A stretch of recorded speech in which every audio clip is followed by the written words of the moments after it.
سا تو ایک طرف رہ گیا، اگر وہاں شیطان بھی آئے تو ٹک نہیں سکتا، تو بھاگ جاتا ہے، وہ تو بھاگ جاتا ہے، شیطان بھاگ جاتا ہے۔ حضرت سیدنا غوث اعظم رضی اللہ تعالیٰ عنہ کے پاس آیا تھا، شیطان حضور غوث پاک کے پاس آیا تھا، آتا ہے پر اللہ والوں کے پاس ٹکتا نہیں، آ جاتا ہے ٹکتا نہیں۔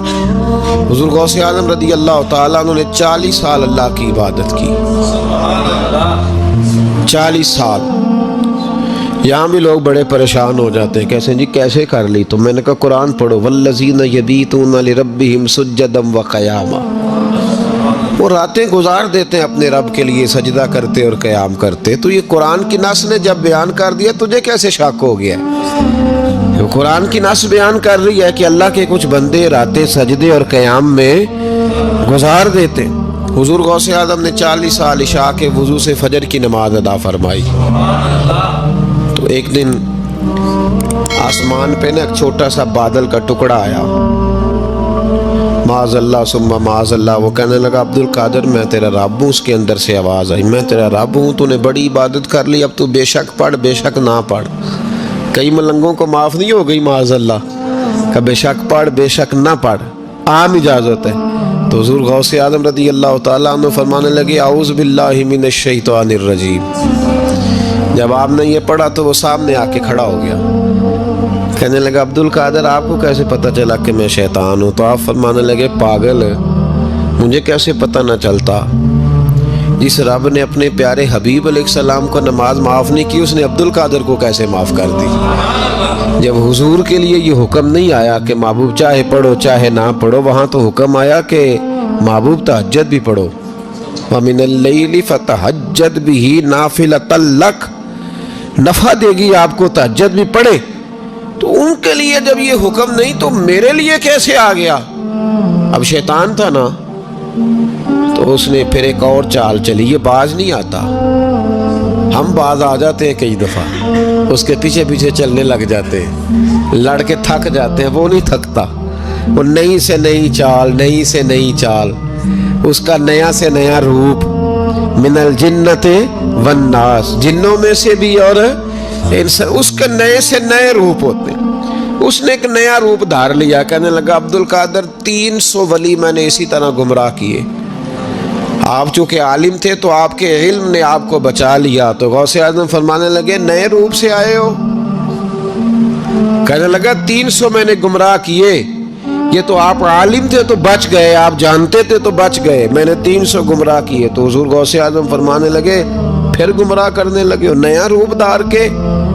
مجھے میرے علم نے نہیں بچایا، مجھے اللہ کے فضل نے بچایا ہے۔ کئی عالم بھی تو گمراہ ہو جاتے ہیں نا، مجھے میرے علم نے نہیں بچایا، مجھے میرے اللہ کے فضل نے بچایا ہے۔ میرے بھائی، میرے عزیز طریقت کے مسافروں، یاد رکھو، سمجھ لو اس بات کو کہ وسوسہ آتا ہے۔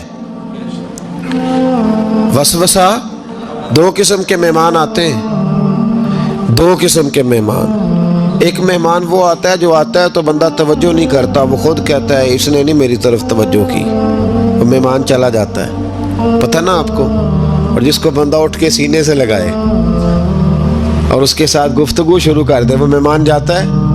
وہ تو بیٹھا رہتا ہے، وہ تو نہیں جاتا۔ تو وسوسہ آتا ہے، جو تو توجہ نہ کرے اس کا چلا جاتا ہے، اور جو سینے سے لگا لے، سوچنے لگ جائے، غور کرنے لگ جائے، اس کا وسوسہ بیٹھ جاتا ہے، اسی کے پاس رہتا ہے، دوستانہ کر لیتا ہے، کئی دفعہ تو بالکل مکان ہی ساتھ بنا لیتا ہے، ہر وقت کوئی نہ کوئی بات کان میں، ہر وقت کوئی نہ کوئی بات کان میں۔ کیوں وسوسہ آتا ہے؟ تجھے کیسے آ گیا؟ جس کا یقین کامل ہو اسے وسوسہ کیسے آئے؟ جس کی توجہ سیدھی ہو اسے وسوسہ نہ چھڑ یار دا بوہا، نہیں تے ہو جاویں گا روگی۔ جیڑی بکری اجڑوں وچھڑی او بگیاڑا جوگی۔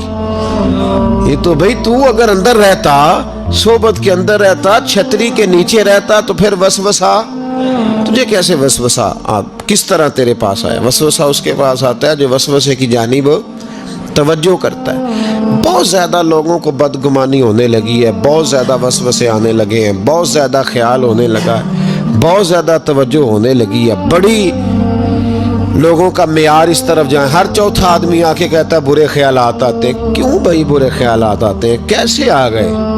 हमारा तो दिल ही एक है और दिल में यार भी एक है, दूसरे के लिए जगह ही कोई नहीं, तो वसवसा कैसे आएगा? हम तो उसके दीदार से ही आज तक फारिग नहीं हुए, तो गैर की तरफ देख कैसे लिया? ये कैसे हो गया? मुमकिन कैसे हुआ? अपने आप को समेटें, इन वसवसों से अपने आप को बचाएं, इन पर कतई तौर पर कोई तवज्जो न दे। और अगर कभी आ भी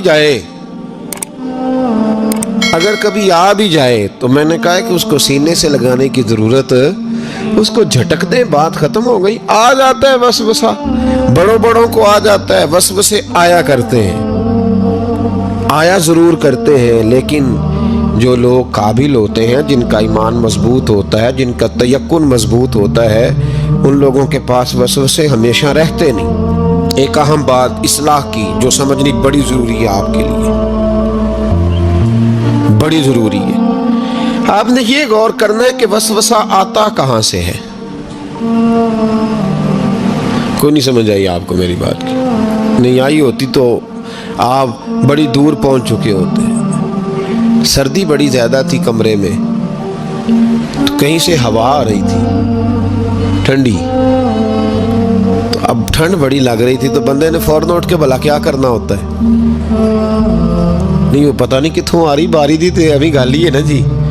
अगर तो खिड़की से आ रही है तो किसको बंद करेंगे, और अगर दरवाजे से आ रही है तो जी, और अगर छोटे बच्चे ने पंखा चला दिया तो जी, चल पंखा रहा है, बंदा सारा दिन दरवाजा बंद करता रहे। समझना है आपने बात को, आपने उस दरवाजे को बंद करना है जहां से वसवसा। हुजूर गौसे पाक को अल्लाह ने बड़ा एजाज दिया, बड़ी करामात दी। आप फरमाया करते थे, मैंने 40 साल अपने रब को राजी किया है मुसल्ले पे बैठ के। तो मेरे मालिक ने फिर पूछा है कि अब्दुल कादर कुछ मांग ले, कोई बात कर ले। तो सैयदना गौसे आज़म रदी अल्लाह ताला अन्हु फरमाते हैं कि मैंने फिर अपने रब करीम की बारगाह में अर्ज़ किया, मालिक जो क़यामत तक मुझसे मोहब्बत करे, फजल करना उसे बगैर तौबा के मौत ना देना। तो मेरे रब ने मेरी इस दुआ को शर्फ़ कबूलियत अता फरमाया कि जो मुझसे प्यार करेगा, मेरा नाम लेगा, वो बगैर तौबा के नहीं मरेगा। जिन्नात भी आपकी बारगाह में हाज़िर होते, आपको शेख बहरो बर कहा जाता है। जब आपने मिंबर पर बैठकर ये ऐलान फरमाया ना कि मेरा ये कदम हर वली की गर्दन पर है, तो खुरासान के जंगलों में मोइनुल मिल्लत वद्दीन अताए रसूल हिंदुल वली ख्वाजा मोइनुद्दीन अजमेरी मौजूद थे। तो वहाँ ऐलान करने लगे, कहने लगे गौस पाक सिर्फ गर्दन पे क्यों, आप मेरी आंखों पे भी कदम रखें, मेरे सर पे भी कदम रखें। अल्लाह ने इन औलिया को बड़ा एजाज दिया, इन्हें अल्लाह ने बड़ी शान दी। अपनी निस्बत अल्लाह के बंदों से मजबूत रखें। ज़रूरी नहीं कि आप किसी जगह मुरीद ही होंगे तो आपकी निस्बत मजबूत होगी। आप ख्वाजा मोइनुद्दीन से प्यार करें, आप हज़रत बहाउल्लाह नक्शबंद बुखारी से प्यार करें, दाता अली अजमेरी से प्यार करें, आप गौसे पाक जिलानी से, आप अल्लाह के नेक बंदों से मोहब्बत करें, उनका तज़किरा सुनें। अब तो पूरी मुहिम चली हुई है अल्लाह के बंदों के खिलाफ। लोगों ने ऐसा वार चलाया कि बस जी कुछ भी नहीं जी, आप छोड़ें, आप डायरेक्ट किताब व सुन्नत को पढ़ें, कोई भी नहीं जी, कोई वली नहीं। तो फिर वो जो इतनी आयतें हैं, वो हदीसें, वो सारा कुछ, इसका मतलब है उम्मत में वली होते ही नहीं। तो अला इन्ना औलिया अल्लाह ला खौफुन अलैहिम वला हुम यहज़नून का क्या माना है, इसका क्या मतलब? आपने तो मिलिया मेट कर दिया सारा, पूरी मुहिम चली अल्लाह के बंदों से प्यार करें। और मेरे नबी पाक सल्लल्लाहु अलैहि वसल्लम ने फरमाया जो जिससे प्यार करेगा क़यामत के दिन उसी के साथ उठाया जाएगा। और हज़रत अबू ज़र ग़िफ़ारी ने अर्ज़ किया था, या रसूलल्लाह अगर वो उन जैसे अमल न भी करे तो फरमाया अल्लाह बड़ा करीम है, ईमान की सलामती से जाए अल्लाह उनके साथ ही खड़ा फरमा देगा। सैयदना गौसे आज़म की करामात इतनी मुतवातर के साथ है कि मुल्ला अली कारी फरमाते इतनी तो करामतें सुनी नहीं जितनी गौसे पाक को अल्लाह ने अता फरमाई। रब करीम ने उन्हें दर्जा दिया, वकार दिया, उनकी दुआओं को कबूलियत दी, अल्लाह ने उन्हें एजाज के साथ नवाजा, अल्लाह ने उन पर फजल फरमाया। एक ताजर था तो मुल्क शाम जाता था अक्सर तजारत करने के लिए, माल कमा के लाता, गरीबों की भी मदद करता, मदारस की, मसाजिद की, सब जगह जहाँ दीन की ज़रूरत होती पहुँचता। एक बगदाद में और दरवेश भी गुजरे जिनका नाम शेख हम्माद है, वो भी बड़े दरवेश थे। वो ताजर शेख हम्माद के पास क्या कहने लगा, मेरे लिए दुआ कर दे, جا رہا ہوں سفر کے لیے. تو انہوں نے کہا میں صبح بتاؤں گا. استخارہ کیا, صبح کہنے لگے نہ جانا, تیرا مال بھی لٹ جائے گا اور تو قتل بھی ہو جائے گا. وہ بڑا پریشان ہوا, حضور غوث پاک کے پاس گیا, کہنے لگا حضور وہاں بھی میں نے کہلا بھیج دیا ہے, سامان میرا پڑا ہے, جاؤں گا نہیں, پیمنٹ نہیں کروں گا, ملے گا نہیں تو خسارہ ہو جائے گا, مہربانی فرمائے. غوث پاک نے مراقبہ کیا, فرمایا تو جا اللہ خیر کرے گا, تو جا اللہ خیر کرے گا. مرید کا عمل کے یقین, پیر کا عمل کے یقین. چلے آپ فیصلہ کر لیں تو میں آگے بڑھتا ہوں. حضرت غوث اعظم رضی اللہ تعالیٰ عنہ نے مرید سے کہا تو جا اور اللہ خیر کرے گا. وہ گیا, کہتے میں نے پیمنٹ کی, مال لیا, واپس آیا. گھوڑوں کا سفر تھا, رستے میں رات کو ایک جگہ سویا, خواب دیکھتا ہوں. خواب میں ڈاکو آ گئے, انہوں نے پہلے مال لوٹا, پھر مجھے قتل کیا, اور جب میرے گردن پہ انہوں نے خنجر چلائی, خواب دیکھ رہا تو میری فٹافٹ آنکھ کھل گئی, اور جب میری آنکھ کھلی تو میں اسی وقت ہی رخت سفر باندھا, سر پٹ گھوڑے دڑائے, کچھ رات کو کچھ دن کو, سویرے بغداد پہنچ گیا. کہتے خیال تھا کہ پہلے غوث پاک کے پاس جاؤں گا, لیکن پہلے شیخ حماد سے ملاقات ہو گئی. میرا چہرہ دیکھا, پریشان تو دیکھ کے مسکرائے, فرمانے لگے بھی تیرا پیر بڑا شاندار ہے, تیرا پیر بڑا شاندار ہے. وہ کام جو حقیقت میں ہونا تھا نا, حقیقت میں انہوں نے دعا کی ہے تو رب کریم نے اسے خواب بنا دیا ہے. ان کی دعا کی برکت سے اللہ نے اسے, اب میں بات مضبوط کرنا چاہتا ہوں تو میں ایک حدیث پاک بھی پڑھ دوں. لوگ کہیں گے جی مرنے والا بھی بچ جاتا ہے, عمر بھی بڑھ جاتی ہے. مشکات کی حدیث ہے, ترمذی میں بھی موجود ہے. نبی پاک صلی اللہ علیہ وسلم نے فرمایا اگر تم چاہتے ہو رزق بھی بڑھ جائے, عمر بھی لمبی ہو جائے, تو اپنے رشتہ داروں سے اچھا سلوک کرو. اس کا مطلب ہے کہ عمر بڑھ جاتی ہے, موت کچھ وقت کے لیے ٹل بھی جاتی ہے. حضور غوث پاک رضی اللہ تعالیٰ عنہ نے نبی پاک صلی اللہ علیہ وسلم کی اتباع میں وقت گزارا ہے. کچھ بندے اللہ کے بڑے خاص ہوتے ہیں. حضور غوث پاک رضی اللہ تعالیٰ عنہ کو اللہ نے اعزاز عطا فرمایا ہے, شان عطا فرمائی کہ غوث اعظم درمیان اولیاء جو محمد درمیان انبیاء. اس طرح نبیوں میں رسول کریم کا مقام ہے نا, اس طرح ولیوں میں غوث پاک جیلانی کا مقام ہے. حضور غوث پاک رضی اللہ تعالیٰ عنہ کو اللہ نے کئی اعزازات دیے. سب سے بڑی بات یہ کہ اللہ نے انہیں کرامات عطا کی. کرامت دین کا پورا ایک حصہ ہے. ہمارے یہاں نا لوگ کہتے ہیں اخلاق بیان کریں, جی وہ کہتے کیا تھے, کرامت کیا ہوتی؟ بھئی کرامت تو قرآن پاک نے بیان فرمائی. آصف بن برخیہ جناب بلقیس کا, ملکہ بلقیس کا تخت لائے تھے. یہ اللہ نے کیوں آیت نازل کی قرآن پاک میں؟ وہ قصہ کہانی ہے کہ وہ جی تخت لائیں, یہ کیوں بیان کی؟ اور تخت آیا کس طرح آیا؟ انہوں نے کہا کہ آنکھ جھپکنے سے پہلے آ جائے گا. پھر آیا کہ نہیں آیا؟ ان سے پوچھا یہ کیسے آیا؟ کہنے لگے ھذا من فضل ربی. او سنگیو, صرف حضرت سلیمان علیہ السلام کا امتی تخت لا سکتا ہے, نبی پاک کا غلام نہیں لا سکتا؟ یار آپ نے کرامت کا انکار کر کے اپنے آپ کو کمزور کر لیا. اور نہیں جی نہیں, یہ کیسے ہو؟ کیا مطلب ہے اس کا؟ آپ سورہ نمل روز پڑھیں اور جناب سلیمان علیہ السلام کے امتی کی شان بیان کریں کہ وہ آنکھ جھپکنے سے پہلے 80 گز اونچا, 80 گز چوڑا, 80 من وزنی تخت آنکھ جھپکنے سے پہلے لے آئے. کسی بندے کا ایمان خراب نہیں ہوتا. اور میرے غوث پاک جیلانی, یہ وہ بندے ہیں جن کے بارے میں نبی پاک نے فرمایا کہ میری امت کے علماء بنی اسرائیل کے نبیوں کی طرح ہیں, امتیوں کی طرح نہیں. کن کی طرح؟ نبیوں کی طرح, نبیوں کی طرح. حضرت غوث پاک رضی اللہ تعالیٰ عنہ, ہم کو ملانگ لوگ نہیں ہیں الحمدللہ تعالیٰ. ہم تو غوث پاک کی کرامت بھی مانتے ہیں, پر قرآن و سنت کی اینک لگا کے مانتے ہیں. یہ میری بات سمجھ لیں. حضرت غوث پاک رضی اللہ تعالیٰ عنہ طالب علموں کو سبق پڑھا رہے تھے, تو سبق پڑھاتے پڑھاتے نا ہاتھ آگے بڑھایا, تو اچانک ہاتھ واپس آیا تو گیلا ہو گیا تھا سارا. تو شاگرد بھی بڑے سیانے ہوتے ہیں, انہوں نے سبق چھوڑ دیا, استاد جی کے گیلے بازو کو دیکھنا شروع کیا. حضور یہ کیا ہے؟ تو غوث پاک بھی غوث پاک تھے. ہر بندے کا ہاضمہ اتنا اچھا نہیں ہوتا کہ اس کو ہر بات ہضم ہو جائے. کئیوں کو بدہضمی بھی بڑی سخت ہوتی ہے, کھٹے کھٹے ڈکار آتے ہیں بات سن کے, کانوں سے دھواں بھی نکلتے ہیں کئی دفعہ. تو انہوں نے پوچھ لیا فٹافٹ کہ حضور یہ کیا ہوا؟ تو غوث پاک کو پتا تھا کہ سب کا ہاضمہ ٹھیک ہے. میاں صاحب نے بھی کہا تھا خاصاً دی گلامہ آگے نہیں مناسب کرنی. اگلا شعر میں نہیں یہ پڑھنا کیونکہ زیادہ ڈاڈ ہے تو میں ادھر ہی رہتا ہوں. اتنا ہی کافی ہے کہ خاصاً دی گلامہ آگے نہیں مناسب کرنی. انہوں نے کہا حضور یہ کیا ہے؟ تو آپ فرمانے لگے تمہارے والی بات نہیں. اللہ اکبر. ابھی سبق پورا ہو رہا تھا تو بندے دوڑے دوڑے آ گئے اور انہوں نے نعرے لگانے شروع یا غوث یا غوث یا غوث. لوگ کہتے ہیں غوث پاک سے ملتا نہیں. میں کہ ٹھیک ہے انہوں نہیں نہ ملیا. جنہوں ملیا اس تے رولا پانا نہ بڑا ملیا ہے بڑا ملیا ہے بڑا ملیا. اپنا اپنا معاملہ نا. کسی نے کہا حضور کچھ نہیں دیتے تو کسی نے کہا میرے کریم سے گر قطرہ کسی نے مانگا. دریا بہا دیے در بے بہا دیے. جس کو ملا ہے وہ تو شور کرے گا. تو تھوڑی دیر کے بعد ہی بندے پہنچ گئے. انہوں نے آ کے یا غوث کے نعرے بھی لگائے. وہ مچلے بھی وہ روئے بھی وہ قدم بھی چومے. اپنے مقدر پہ ناز بھی کیا.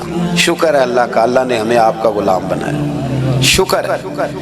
تو طالب علموں نے پوچھا ہوا کیا؟ کہنے لگے کشتی میں بیٹھے تھے تو ڈوبنے لگی تھی. تو ہم نے کہا کہ ہم تو غوث پاک کے ماننے والے ہیں. تو پھر حضور غوث اعظم کا دست مبارک نمودار ہوا ہے اور کشتی کو پکڑ کے کنارے لگا دیا ہے. کشتی کو پکڑ کے کنارے لگا دیا ہے. ایک قریب کہنے لگا یہ کیسے ہو سکتا ہے؟ تو دوسرا اس کی کمر پہ تھپکے دے کے کہنے لگا ویسے ہی ہو سکتا ہے جیسے آصف بن برقیہ کے ساتھ ہوا تھا. بالکل ویسے ہی ہو سکتا ہے. سیدنا غوث اعظم کی کرامات اتنی متواتر کے ساتھ ہیں کہ ملا علی قاری فرماتے اتنی تو کرامتیں سنی نہیں اتنی غوث پاک کو اللہ نے عطا فرمائی. رب کریم نے انہیں درجہ دیا وقار دیا. ان کی دعاؤں کو قبولیت دی. اللہ نے انہیں اعزاز کے ساتھ نوازا. اللہ نے ان پر فضل فرمایا. غوث پاک نے نا 100 گھوڑے ملا علی قاری نے لکھا 100 گھوڑے غوث پاک نے اکٹھے خرید لیے. خریدے بھی ذرا عربی نسل کے. ترجمہ کرا اج تک کی بندہ اس گل دا یعنی 1.25 کروڑ والی پجارو تے وہ بھی 100. بڑی مشکل میں نہیں آ جاتے دیکھنے والے. 200 مولوی صاحب دا کی کام میں اینیاں گڈیاں وہ کٹھیاں وہ ہے گل. تو غوث پاک نے 100 گھوڑے کٹھے ہی. یہاں ایک روایت ہے کہ 50 گھوڑے عربی نسل کے مہنگے. اس دور میں وہی عربی نسل کے گھوڑے کمانا وہی تھا جو آج آپ کے یہاں نا لینڈ کروزر کمانا ہے.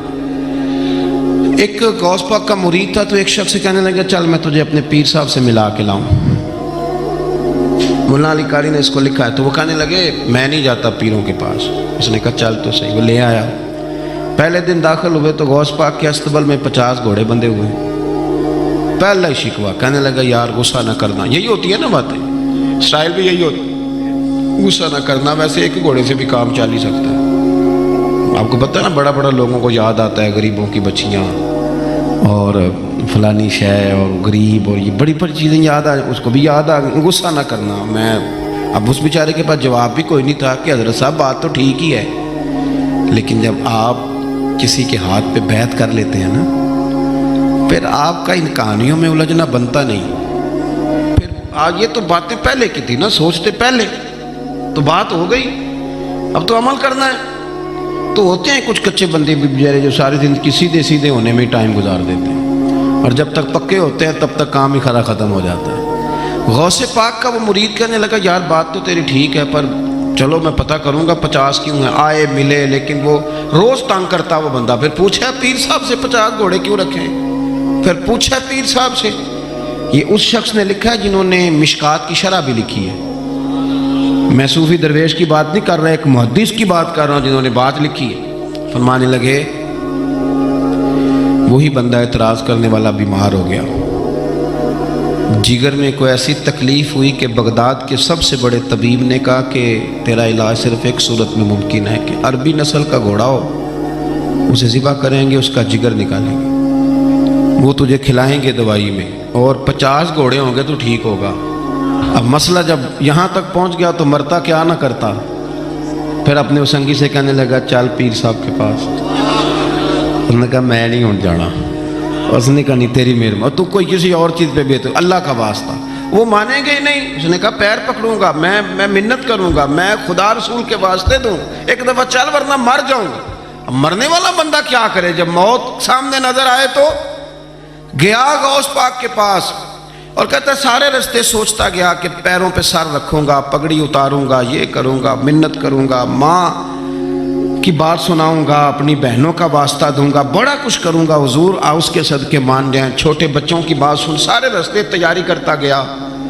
لیکن جب غوث پاک جیلانی کی ڈیوڑی میں قدم رکھا تو شیخ عبد القادر جیلانی دیکھ کے مسکرائے، فرمانے لگے او یار تجھے بڑا شکوہ تھا میرے گھوڑوں پہ، اصل میں نا تو ایک دن میری گلی سے گزر رہا تھا، میں نے تیرے ماتھے پہ نظر ڈالی تو سمجھ آ گئی تو بیمار ہو جائے گا، اور تیرا علاج بھی 50 گھوڑوں سے ہوگا، میں نے 50 کیا کرنے تھے، میں نے تو تیرے لیے منگا کے رکھے ہوئے ہیں۔ کچھ تو مجبوریاں رہی ہوں گی، یوں ہی کوئی بے وفا نہیں ہوتا، او خدا کے بندے تیرے لیے رکھے ہیں، فرمایا چارہ ڈالنے کی بھی ضرورت نہیں، وہ میرے مرید ہی ڈالیں گے، تو روز آیا کر ایک لے جایا کر، اپنا علاج کرا۔ کہنے لگا حضور مرید کر لیں، فرمانے لگے جو اتنے امتحان لے کے بیعت کرے اسے نہیں کیا کرتے، تو مرید ہی ہے، تو لے جا کھا۔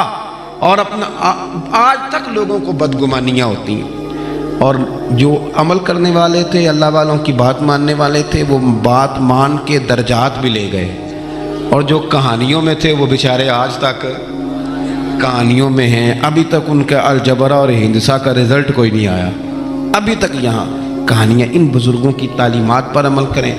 غوث پاک رضی اللہ تعالیٰ عنہ کی ساری زندگی پڑھو گے تو جو چیز سب سے زیادہ نظر آئے گی وہ اللہ کے بندوں کا پیار ہے، غریب سے، مجبور سے، گناہگار سے۔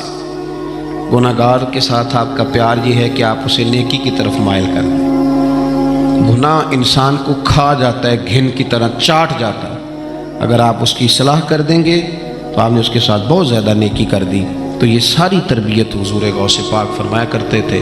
اللہ تعالی ہمیں ان کے فیض سے فیض یاب فرمائے۔ کہو تو راز حیات کہہ دوں، حقیقت کائنات کہہ دوں، وہ بات کہہ دوں جو پتھروں کے دلوں کو بھی پاش پاش کر دے، صداقت بے حجاب کر دے، حقیقت آشکار کر دے۔ ہر ایک ذرہ یہ کہہ رہا ہے اور مجھے آفتاب کر دے۔ ابن الجوزی اس زمانے کے بزرگ ہوئے تو وہ پڑھایا کرتے تھے، فقہ کے اسباق وہ پڑھاتے تھے۔ غوث اعظم کا ایک مرید ان کے پاس پڑھنے جاتا تھا، تو اکثر نہ وہ کہتے یار تیرے پیر کو آتا جاتا تو کچھ نہیں، تو راش تو بڑا ہوتا ہے، وہ کہہ دیتے نا لوگ، اب کیا کہا جا سکتا ہے، کوئی حرج نہیں، تو اس میں کوئی ایسی بات کہہ دیتے ہیں لوگ، کہا آتا جاتا تو کچھ نہیں، تو رش بڑا ہوتا ہے۔ تو وہ شاگرد تھا چونکہ، استاد جی کو کیا کہ چپ کر جاتا، دوسرے دن پھر کہا یار تیرے پیر کو آتا جاتا تو کچھ نہیں، دنیا بڑھ جاتی۔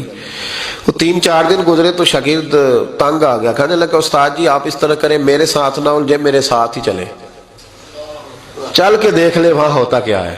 کوئی آدمی چھوٹا اس وقت نظر آتا ہے جب اسے دور سے دیکھا جائے یا غرور سے دیکھا جائے، تو کہتے نہیں میں خود اتنا بڑا علامہ ہوں، میں کیوں جاؤں کہیں، میں نہیں جاتا۔ کہتے ہیں وہ پھر ایک دن کہنے لگے، تو میں نے کہا استاد جی یہاں چلے یا بات نہ کریں، کہنے لگے چل پھر چلتے ہیں۔ تو ابن الجوزی چلے، بڑا مشکل ہوتا ہے، انا کے بڑے بت ہوتے ہیں، یہ توڑنے بڑے مشکل ہوتے ہیں۔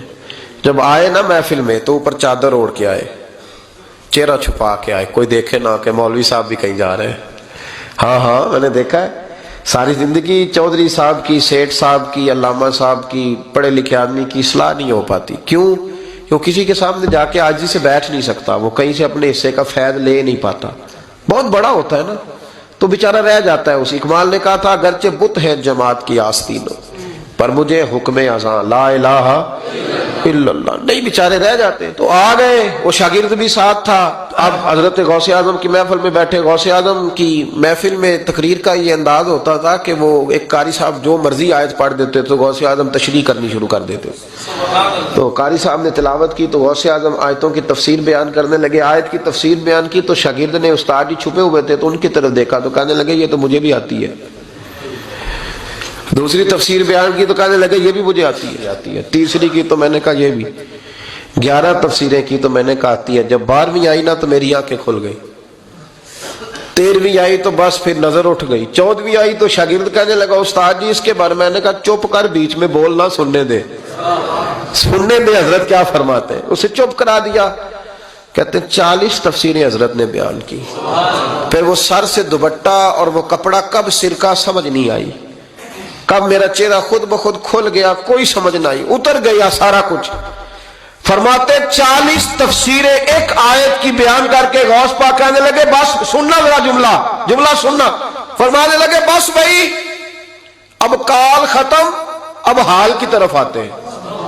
اب کال ختم، ظاہری باتیں ختم، اب آؤ حال کی طرف. تو ابن الجوزی کہتے ہیں میں سنجیدہ آدمی تھا، پر اللہ اکبر کہا تو میرا کرتا پھٹ گیا، پگڑی گر گئی، اور میں غوث اعظم کے قدموں میں لگا. میں نے کہا بابا آج اتنا ہی، آگے نہیں جانا ورنہ کلیجہ پھٹ جائے گا، آگے نہیں جانا ورنہ بکھر جائے گی ہر چیز. کہو تو راز حیات کہہ دوں، حقیقت کائنات کہہ دوں، وہ بات کہہ دوں جو پتھروں کے دلوں کو بھی پاش پاش کر دے، صداقت بے حجاب کر دے، حقیقت آشکار کر دے. ہر ایک ذرہ یہ کہہ رہا ہے اور مجھے آفتاب کر دے. کہوں آگے بات؟ تو کہا نہیں آگے نہ بولنا ورنہ کلیجہ پھٹ جائے گا. حضرت یحییٰ بن نجاح کہتے ہیں میں غوث پاک کی محفل میں گیا تھا اور ایک دھاگا لے گیا تھا. آج میں نے گننا ہے کتنے بندے توبہ کرتے ہیں.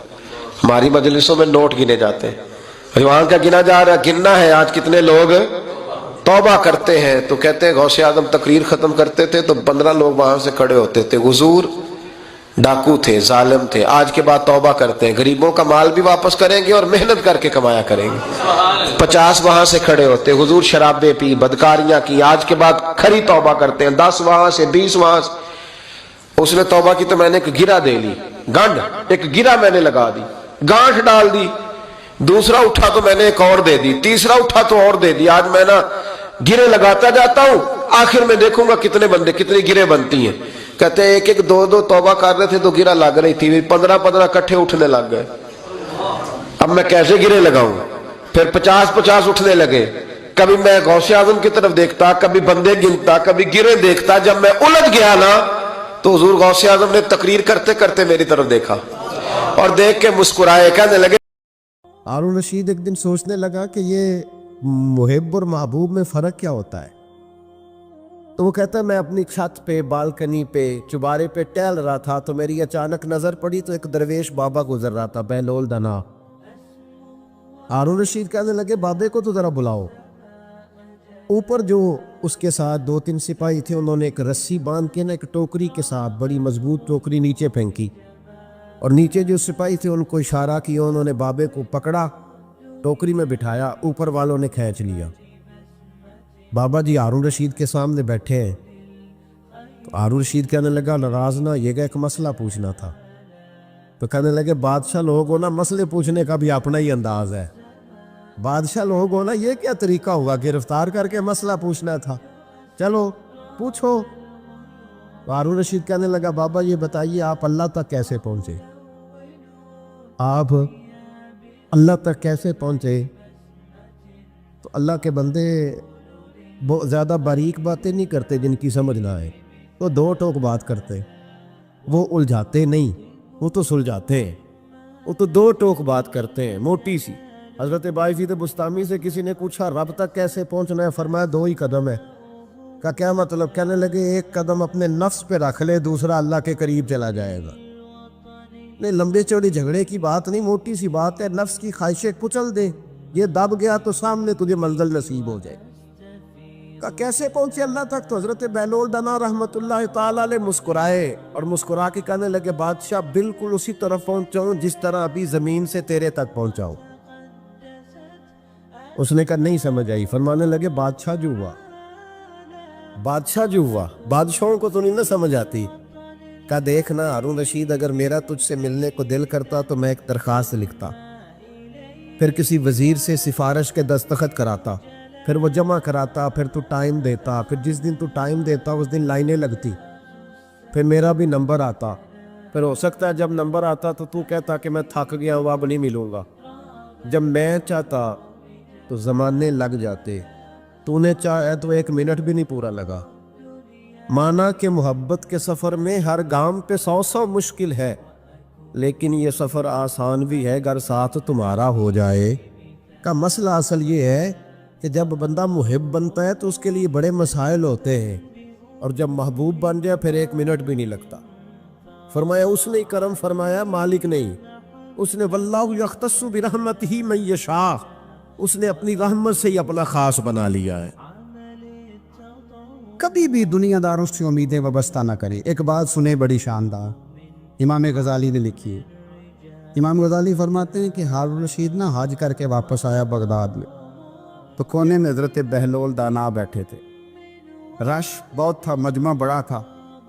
हज़रत बहलोल दाना भी सड़क के किनारे बैठे थे, तो सिपाही कहने लगे यहाँ से उठ जाओ। फरमाने लगे हारून रशीद की ज़मीन नहीं, ज़मीन मेरे रब की है, मैं क्यों उठूँ? वो करीब से गुजरा तो सलाम ली, तो आपने उसका प्रोटोकॉल देखा तो फरमाने लगे हारून रशीद तुझसे तगड़े तगड़े मोटे मोटे प्रोटोकॉल मैंने लोगों के देखे, और ये जो तेरे दाएं बाएं आज तेरे नारे लगा रहे हैं, ये पहले उन लोगों के नारे लगाया करते थे। और थोड़ा वक्त गुजरने दे, जो तेरे बाद आएगा ना, ये सारे फिर उनके नारे भी लगाएंगे।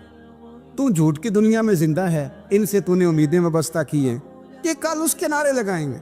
उसके दिल पे बड़ा असर हुआ, घोड़े से उतर आया, आके कहने लगा हुजूर आपने मुझे बड़ी अच्छी नसीहत की है, मेरा दिल बड़ा ठंडा हुआ है।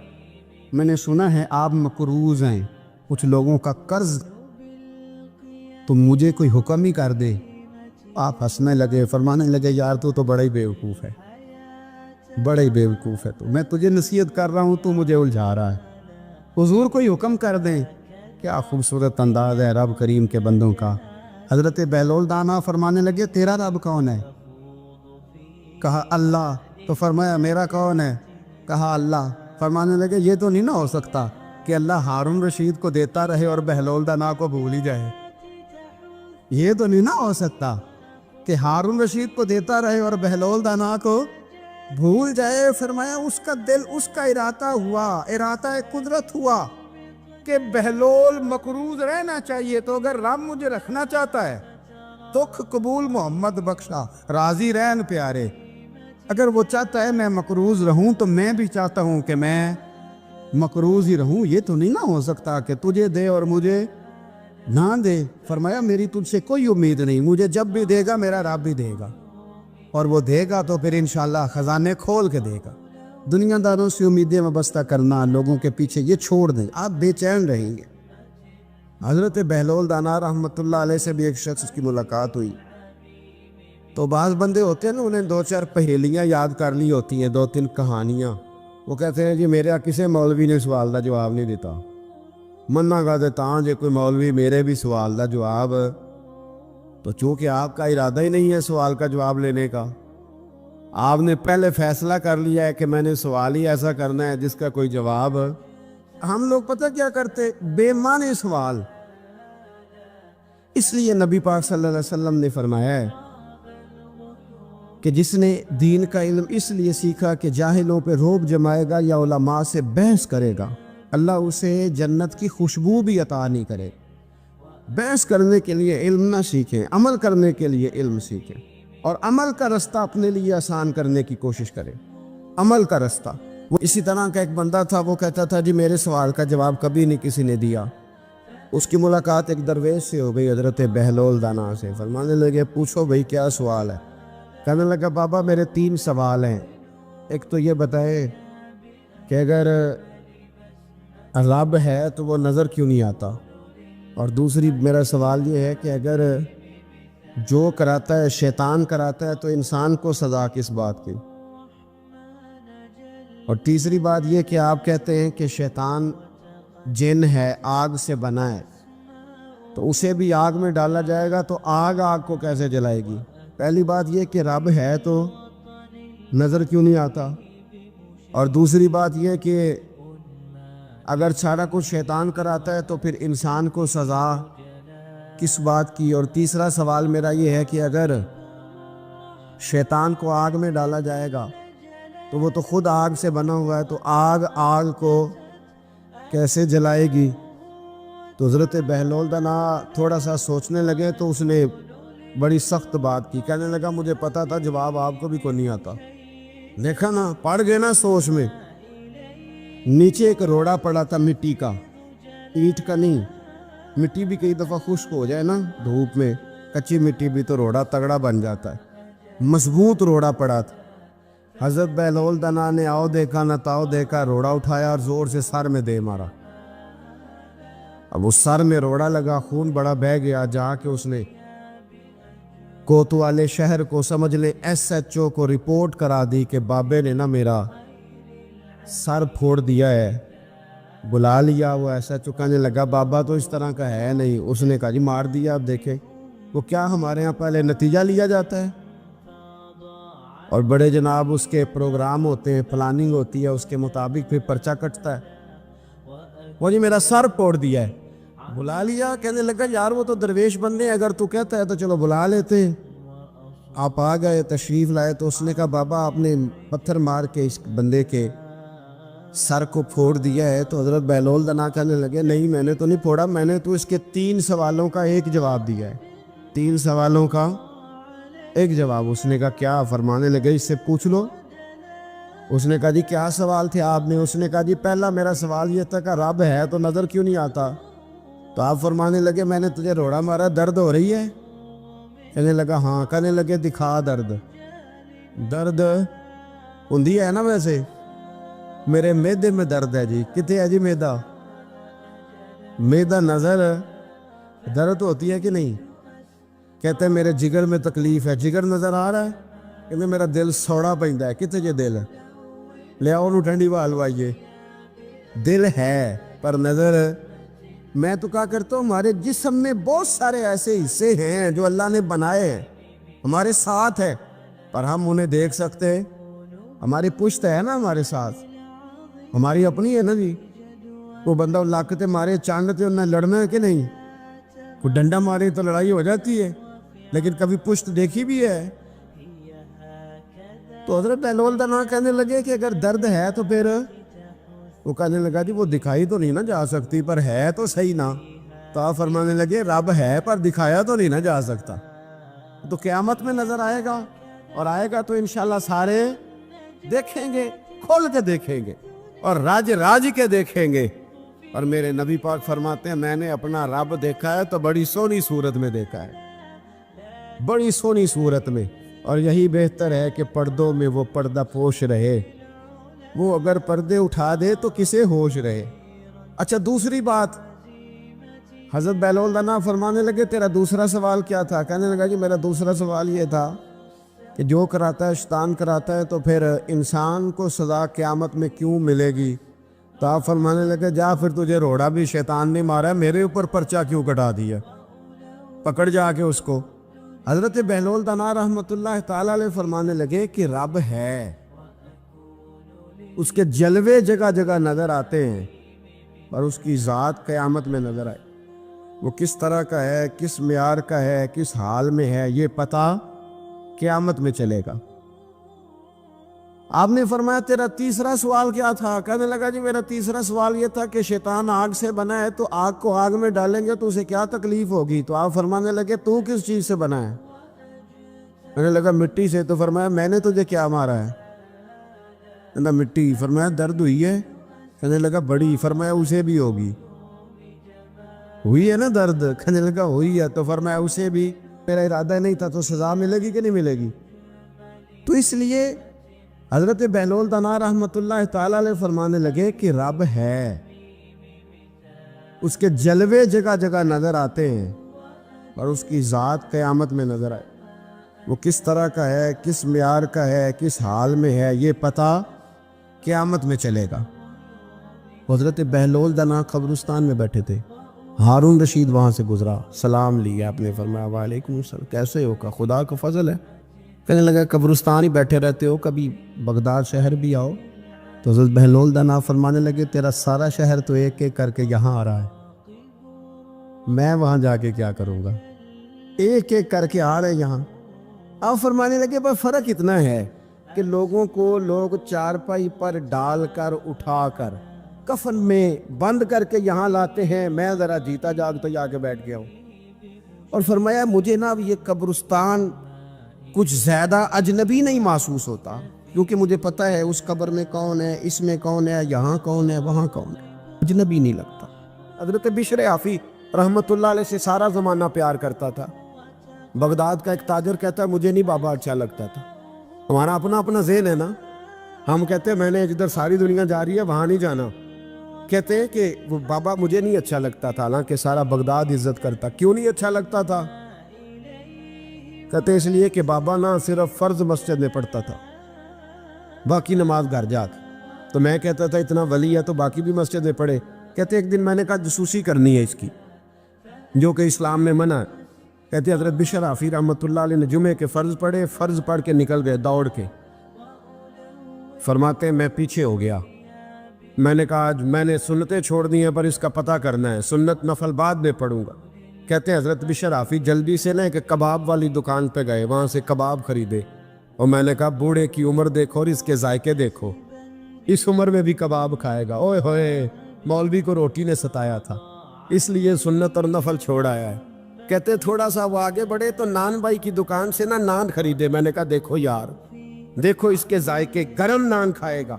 बहुत सारे लोग बगदाद में रात की रोटी खाते पर ये गरम खाता है। कहते हैं हजरत वो नान और कबाब लेके ना जंगल की तरफ मुड़े तो मेरे दिल में ख्याल आया, यार बड़ा ही इस आदमी का अजीब जहन है, ये अब सब्जे पे बैठ के यहाँ मौज करेगा, खाए पिएगा और सुन्नत नफल छोड़ दी। अल्लाह हजारों मुरीद हैं। कहते हजरत जंगल में दाखिल हुए, थोड़ा सा सफर किया तो कच्ची आबादी आ गई। कच्ची आबादी, एक कच्चे मकान की टूटा हुआ दरवाजा, बाहर से कुंडी लगी। बगदाद के नंगे पांव चलने वाले हजारों मुरीदों के उस पीर ने कुंडी खोली, अंदर गए, एक फालज ज़दा बाबा जी बैठे। तो कहते हज़रत बिशर हाफी ने अपनी एक पगड़ी खोली और उस आदमी के मुंह से पानी निकल रहा था, राल टपक रही थी। कहते पहले अपनी पगड़ी से मुंह साफ किया, फिर प्याले से पानी डाल के मुंह धोया, फिर हज़रत उसके टांगों पे कपड़ा डाल के रोटी का लुकमा तोड़ के उसके मुंह में डाल के कहने लगे, बाबा नाराज ना होना, जुमे वाले दिन मुझे देर हो जाती है, अभी तो मैंने सुन्नत और नफल भी पढ़ने हैं, नाराज ना होना, मुझे देर हो जाती है। कहते हैं वो बाबा रो पड़ा और कहने लगा, बिशर यार 14 साल हो गए तू रोज आता है, 14 साल, ये एक सदी का किस्सा है, 2-4 बरस की बात नहीं, 14 साल से तू रोज आता है, मैं पता नहीं कब तक लाश बने पड़ा रहूंगा, तू कब तक आएगा। हजरत बिशर हाफी ने बाबे के आंसू पूछ के कहा, बाबा फिक्र न कर, आज के बाद ये जुमला ना कहना कि तू मेरे लिए बोझ है। फरमाया लोग समझते हैं कि मैंने इबादत करके मकाम पाया है, लोग समझते हैं मैं नवाफल ज्यादा पढ़ता हूँ, दुनिया जानती है कि मेरी रात की तस्बीह ज्यादा मजबूत है, पर मैं इनमें से कोई बात भी नहीं, मैं तो तेरी नौकरी करता हूँ तो अल्लाह ने मेरी इज्जतों में इजाफा फरमा दिया है। सोच ही साफ नहीं, नजरिया ही ठीक नहीं, फिक्र ही ठीक नहीं। इस्लाम नजरिए का मजहब है, सोच का। मुस्नद इमाम अहमद बिन हंबल की हदीस सुनी, हजरत अनस बिन मालिक फरमाते जब इंसान ने रोज़ा रखा होता है ना तो रूह वैसे ही पाक होती है उसकी। मैंने ये सोचा कि कुछ बातें ऐसी की जाएं जिससे थोड़ी सी सोचें भी तब्दील हो, कुछ सोचों का वुज़ू, सोचों का गुस्ल, अफकार और नज़रियात की भी बात हो। हम समझते हैं कि शायद कसरत इबादत असल है। इकबाल कहते हैं ये ज़िक्र नीम शबी, ये मुराकबे, ये सुरूर, तेरी खुदी के अगर निगहबान नहीं तो फिर कुछ भी नहीं, तेरी खुदी के अगर, और फिर आम चीज नहीं कहा ये जिक्र नीम शबी, सवेरे शहरी का जिक्र, ये मुराकबा, ये जो तू घंटों अल्लाह की याद में बैठा रहता है, ये सुरूर, कहते बेकैफ इबादत नहीं, सुरूर वाली, ये जिक्र नीम शबी, ये मुराकबे, ये सुरूर, तेरी खुदी के अगर निगहबान नहीं, अगर तेरे नजरिए को नहीं बदल सके, तेरी सोच नहीं बदल सके, तेरा ईमान मजबूत नहीं कर सके, तेरी खुदी के अगर निगहबान नहीं तो फिर कुछ भी नहीं। और खिरद ने कह भी दिया ला इलाहा इल्लल्लाह तो क्या हासिल, दिलो निगाह, दिलो निगाह, दिलो निगाह अगर मुसलमान नहीं तो फिर कुछ भी नहीं, दिलो निगाह। इकबाल कहते एक दिल का कलमा पढ़, दूसरा नजर का कलमा पढ़, इन पे पाबंदी लगा। दिलो निगाह अगर मुसलमान नहीं तो फिर तो कुछ भी नहीं, कुछ भी नहीं। हजरत अनस बिन मालिक कहते मैं हुजूर के पास बैठा था, हजरत अब्दुल्ला इब्न अमर भी बैठे थे, कोई बात हो रही थी, एक हुजरे में बैठे थे, दरवाजे पर दस्तक हुई। मुस्नद इमाम अहमद में हदीस है, नबी पाक अलैहिस्सलाम ने फरमाया अंस दरवाज़ा खोलो, दरवाजे पे वो बंदा है जिसको अल्लाह बगैर हिसाब किताब जन्नत अता फरमाएगा, वो बंदा है दरवाजे पे। हजरत अनस बिन मालिक कहते मैंने दरवाज़ा खोला तो बंदा देखा, गरीब सा एक अंसारी सहाबी, और बंदा बड़ा सादा, वुजू ताज़ा करके आया है तो पानी के कतरे दाढ़ी से बह रहे हैं, और चमड़े के जूते उसने लपेट के ना तो बगल में छुपाए हुए, आके अत्ताहियात की हालत में बैठा, हुजूर से 2-4 बातें की, चला गया। हम उसका रंग देखते रहे और मुस्तफ़ा का करम देखते रहे। इसको हुजूर ने जन्नती कहा है। कहते हैं अगले दिन उसी टाइम उसी वक्त हम हुजूर के पास बैठे थे, फिर दरवाजे पे दस्तक हुई। हुजूर ने फरमाया दरवाज़ा खोलो, दरवाजे पे वो बंदा है जिसे अल्लाह बगैर हिसाब किताब जन्नत अता फरमाएगा, बगैर हिसाब। कहते हैं दरवाज़ा खोला और जैसे ही मेरी नज़र पड़ी, बंदा भी वही है जो कल आया था और अंदाज भी वही है जो कल था। उसी तरह पानी के कतरे, उसी तरह जूते बगल में, अस्सलामु अलैकुम, कल हुजूर फलां बात की तफसील पूछनी मुझसे रह गई थी, गलती होगी, दोबारा आया हो। उसने अपनी गुफ्तगू की, चंद जुमलों में बात समेटी, चला गया। फरमाते इत्तेफाक की बात के दिन तीसरा, बंदे भी हम दोनों, मैं और अब्दुल्ला इब्न अमर, हज़रत अनस बिन मालिक कहते हैं दोनों बैठे थे, सेम टाइम सेम डे। फिर दस्तक हुई, हुजूर ने फरमाया दरवाज़ा खोलो और मुस्कुरा के फरमाया दरवाजे पे वो बंदा है जिसे अल्लाह बगैर हिसाब किताब जन्नत अता फरमाएगा। कहते हैं खिल उठे हमारे चेहरे, बाहर गए, दस्तक हुई थी, दरवाज़ा खोला।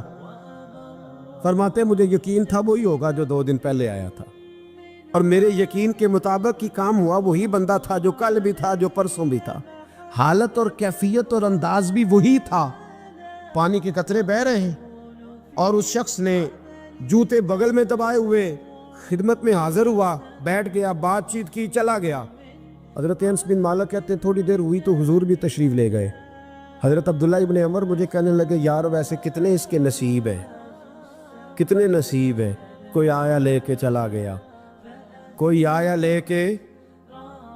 लेके चला गया, कोई उम्र भर भी ना पा सका। मेरे मौला तुझसे गिला नहीं, ये तो अपना अपना नसीब है, ये तो अपना अपना। और न किसी के हाल पे तंज कर, न किसी के गम का मजाक उड़ा, वो जिसे चाहे जैसे नवाज दे। ये मिजाज लुत्फ़ रसूल है सल्लल्लाहु ताला अलैहि वसल्लम। कहते हम लोग गुफ्तगू करने लगे। अब्दुल्ला इब्न अमर मुझसे कहने लगे यार वैसे पता करना चाहिए ये कौन सा अमल करता है, पता करना। ऐसे हम नहीं पता करते कि ये बंदा बड़ा चमक गया, पता करो कौन सा कारोबार करता है, ज़रा इसकी जासूसी तो करो। और बंदे भी बड़े समझदार हैं, वो साइड बिजनेस नहीं बताते। वो कहते हैं वो जो मेरा लहदा है वो नहीं बताना, कहीं ये ना शुरू कर ले। हालांकि इंसान के पास जो खूबी, जो अल्लाह ने उसे दौलत देनी होती है, वो अपना अपना नसीब होता है। वो घर में बैठे भी अल्लाह अता कर देता। वो कहते हैं कि पता करो क्या अमल करता है। तो हज़रत अब्दुल्ला इब्न अमर कहते हैं मैं उसके पीछे हो गया, उससे सलाम ली। तो मैंने कहा मुझे 2-3 दिन के लिए मेहमान बना लोगे? मान ना मान, मैं तेरा मेहमान, 2-3 दिन के लिए मेहमान बना लोगे? तो कहते मुझसे कहने लगा को घर में झगड़ा हो गया, क्योंकि पड़ोस में तो तुम्हारा, करीब ही तो तुम्हारा घर है, मेरे मेहमान बनने को झगड़ा है। तो मैंने कहा चलो ऐसे ही समझ लो, पर मुझे मेहमान बना लो। कहते मैं 3 दिन और 3 रातें उस शख्स के साथ रहा। वो कितना सदका करता है मैं नोट करता रहा, नमाज कितनी पढ़ता है उसका क्या। मैं चाहता था कि वो अमल मुझे मिले, इसकी बरकत से मुस्तफ़ा ने इसे 3 मरतबा जन्नती फरमाया है, ताकि वो कैफियत मुझे भी मिले। हज़रत अब्दुल्ला इब्न अमर कहते कि मैंने कोई ख़ास चीज़ नहीं देखी। वो इशा पढ़ता तो फजर तक बिस्तर पे करवटें लेता, और मैं अल्हम्दुलिल्लाह उठ के तहज्जुद भी पढ़ता, नवाफल भी पढ़ता। कहते हैं वो 1 सिपारा पढ़ता, मैं 3-3 पढ़ता। फरमाते उसने 3 दिनों में खजूर भी सदका नहीं दी, कि खजूर भी, और मैंने बड़े बड़े गरीबों की मदद की। मैं कहने लगा कि अमल तो मेरा ज़्यादा है इससे, फिर खूबी क्या है? ख़ास तवज्जो करना, इस्लाम और दीन का जो फिक्री असास हमें सहाबा ने दी। हज़रत अब्दुल्ला इब्न अमर कहते हैं मैंने तीसरे दिन उसे कहा भाई अल्लाह तेरा भला करे, तूने बड़ी खिदमत की, मैंने जाना है, मेरा कोई झगड़ा नहीं हुआ था, मैं तो बस तेरा अमल देखने आया था कि तू अमल क्या करता है। तो वो सहाबी कहते हैं मुझे कहने लगे यार तू मेरा अमल देखने आया था, मुझे बता तो सही तूने, और क्यों देखने आया मेरा अमल, तुझे क्या ज़रूरत पड़ी मेरी जासूसी की? तो कहते हैं मुझसे जब उसने सवाल किया तो मैंने उसको कहा भाई तू 3 दिन आया ना, हम बैठे हुए थे। कहा हाँ मैं आता रहा हूँ। कहा 3 दिन नबी पाक ने फरमाया अल्लाह तुझे बगैर हिसाब किताब जन्नत अता फरमाएगा। तो मैं चाहता था कि मैं ज़रा जासूसी करूं, ज़रा देखूं, खोज लगाऊं कौन सा ऐसा अमल है। आप भी ज़रा ध्यान दीजिएगा, कौन सा ऐसा अमल है। हालांकि तू शाह पढ़ता है और उठ के फजर पढ़ता है, मैं तहज्जुद भी पढ़ता हूँ, तेरा सिपारा 1 है मेरे 3 है। कौन सा ऐसा अमल है जिसके सबब तुझे जन्नत मिलेगी? कहते हैं वो सहाबी कहने लगे यार कोई ऐसा अमल नहीं, कोई शय नहीं, मैं इस काबिल ही नहीं, मन नानम के मन दानम, जो मैं हूं मुझे पता है। कहा फिर कोई बात तो होगी, तेरी मेहरबानी बता दे, मैंने 3 दिन 3 रातें मेहनत की है, बता दे। कहते वो कहने लगे अगर तुझे बताऊं ना तो फिर सुन, मैं जब रात को सोता हूं तो अपने दिल पे नजर डालता हूं, और सवेरे जब उठता हूं तो फिर अपने दिल पे नजर डालता हूं, मोबाइल पे नहीं, कुंजी पे नहीं कि चाबियां किधर है, बटुए पे नहीं, मैं रात को सोते हुए भी अपने दिल पे नजर डालता हूं, सवेरे उठते हुए भी मैं सबसे पहले अपने दिल पे नजर डालता हूं। फरमाते हैं अल्हम्दुलिल्लाह मेरे दिल में किसी का हसद नहीं है, किसी के बारे में कोई कीना नहीं, कोई किसी के बारे में मैल नहीं, मैं अल्लाह के हर बंदे के बारे में सोच नजरिया फिक्र अच्छी रखता हूं। और फरमाया मैं तेरे बारे में भी अब्दुल्ला यही सोचता हूं कि तू मुझसे ज्यादा नेक है। अल्हम्दुलिल्लाह इस वक्त भी मेरा ज़हन ये है कि अंस बिन मालिक मुझसे ज्यादा परहेजगार है। इस वक्त भी मेरी सोच ये है कि महबूब के सब सहाबा में सबसे कमजोर मैं ही हूँ। नाब अब्दुल्ला इब्न अमर कहते हैं मैंने उसका हाथ चूमा, मैंने कहा समझ आ गई है, तेरा नजरिया तेरी सोच पक्की और सच्ची मुसलमान है, तू दिल और रूह का मुसलमान है, तू नजर और रूह का मुसलमान है। ये सबब है कि अल्लाह के रसूल ने जमीन पर चलते हुए भी तुझे 3 दफा जन्नत की बिशारत अता फरमा दी। हजरत अब्दुल्ला इब्न उमर रदी अल्लाह ताला अन्हु फरमाते हैं कि मैं मदीना मुनव्वरा से निकला एक सफ़र के लिए, मैंने कुछ खजूरें, कुछ सिरका, कुछ खुश्क चीज़ें साथ रख ली क्योंकि सफ़र लंबा था। फरमाते हैं कि मैं अभी कुछ फासला मैंने मदीने का तय किया तो एक सहरा आया, दोपहर का वक्त हो गया तो मैं खाना खाने लगा। रमज़ान का महीना नहीं था, मुहर्रम सफ़र के अयाम चल रहे थे। मेरी बातें समझ तो आ रही है ना आप हज़रात को? सबको आ रही है?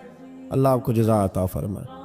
कहते मैं दोपहर के खाने के लिए वहाँ रुका, मैंने वो खजूरें निकाली, सिरका निकाला, खाने लगा तो एक चरवाहा बकरियाँ चराता चराता आ गया।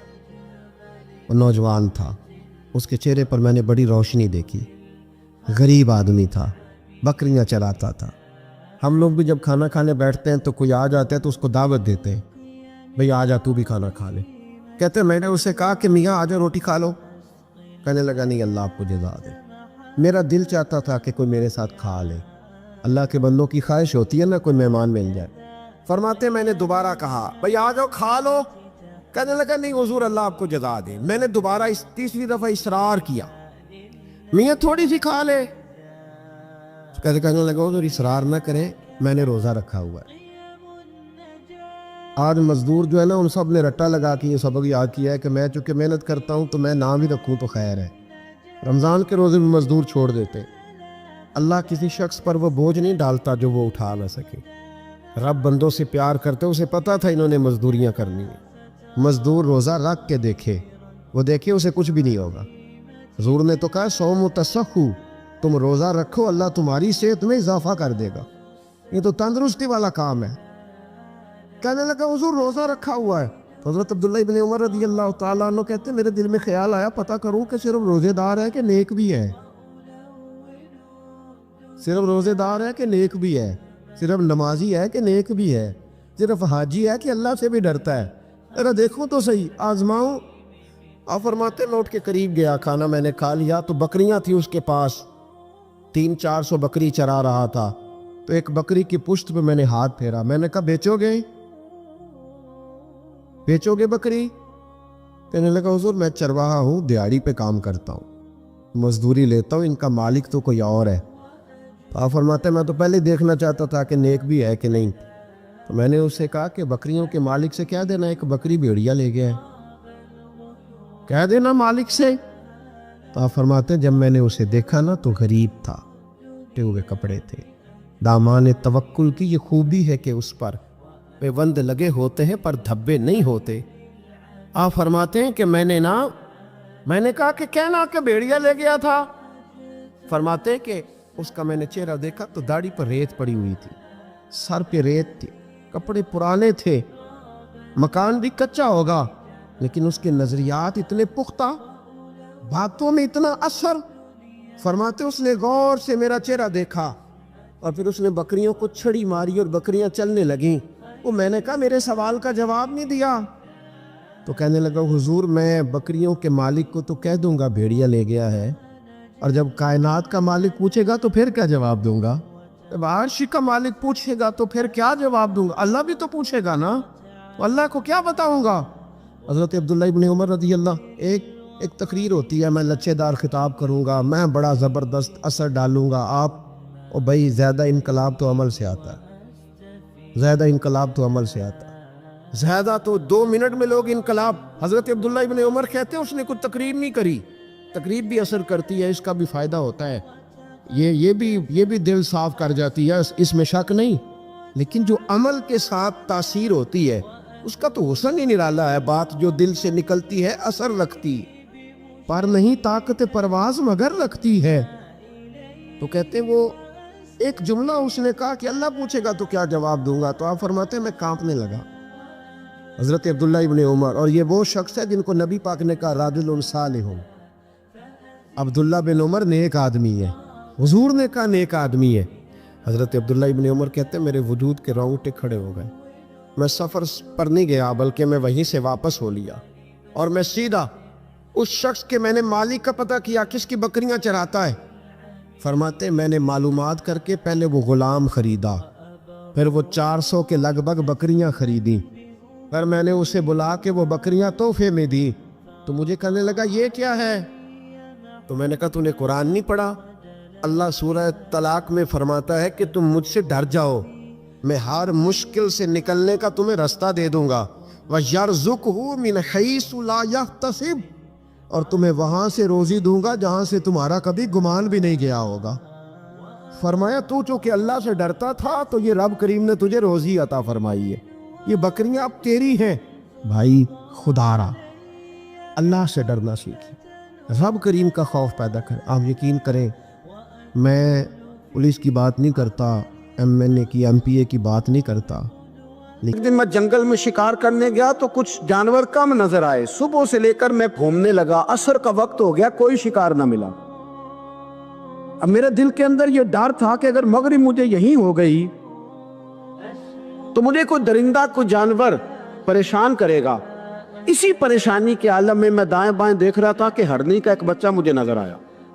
मैंने झट से वो हरनी का बच्चा ही उठा लिया कि आज यही शिकार करूंगा। कहते मैंने उसे घोड़े के आगे रखा, अपने आगे गर्दन की जानिब, और मैंने घोड़े की लगामें तेजी से घुमाई कि सर पट घोड़ा दौड़ाया ताकि मगरिब से कबल मैं शहर में पहुंच जाऊं, ये जंगल का इलाका गुजर जाए। कहते हैं मैं बड़ी गर्मी थी, बड़ी प्यास लगी, पर पानी ना पिया ना घोड़े को पिलाया, सर पट दौड़ाया इस डर से कि कहीं ऐसा ना हो कि मैं जंगल में मुझे शाम हो जाए। कहते हैं जब मैं शहर से बाहर पहुंच गया तो मगरिब का वक्त भी शुरू हो गया।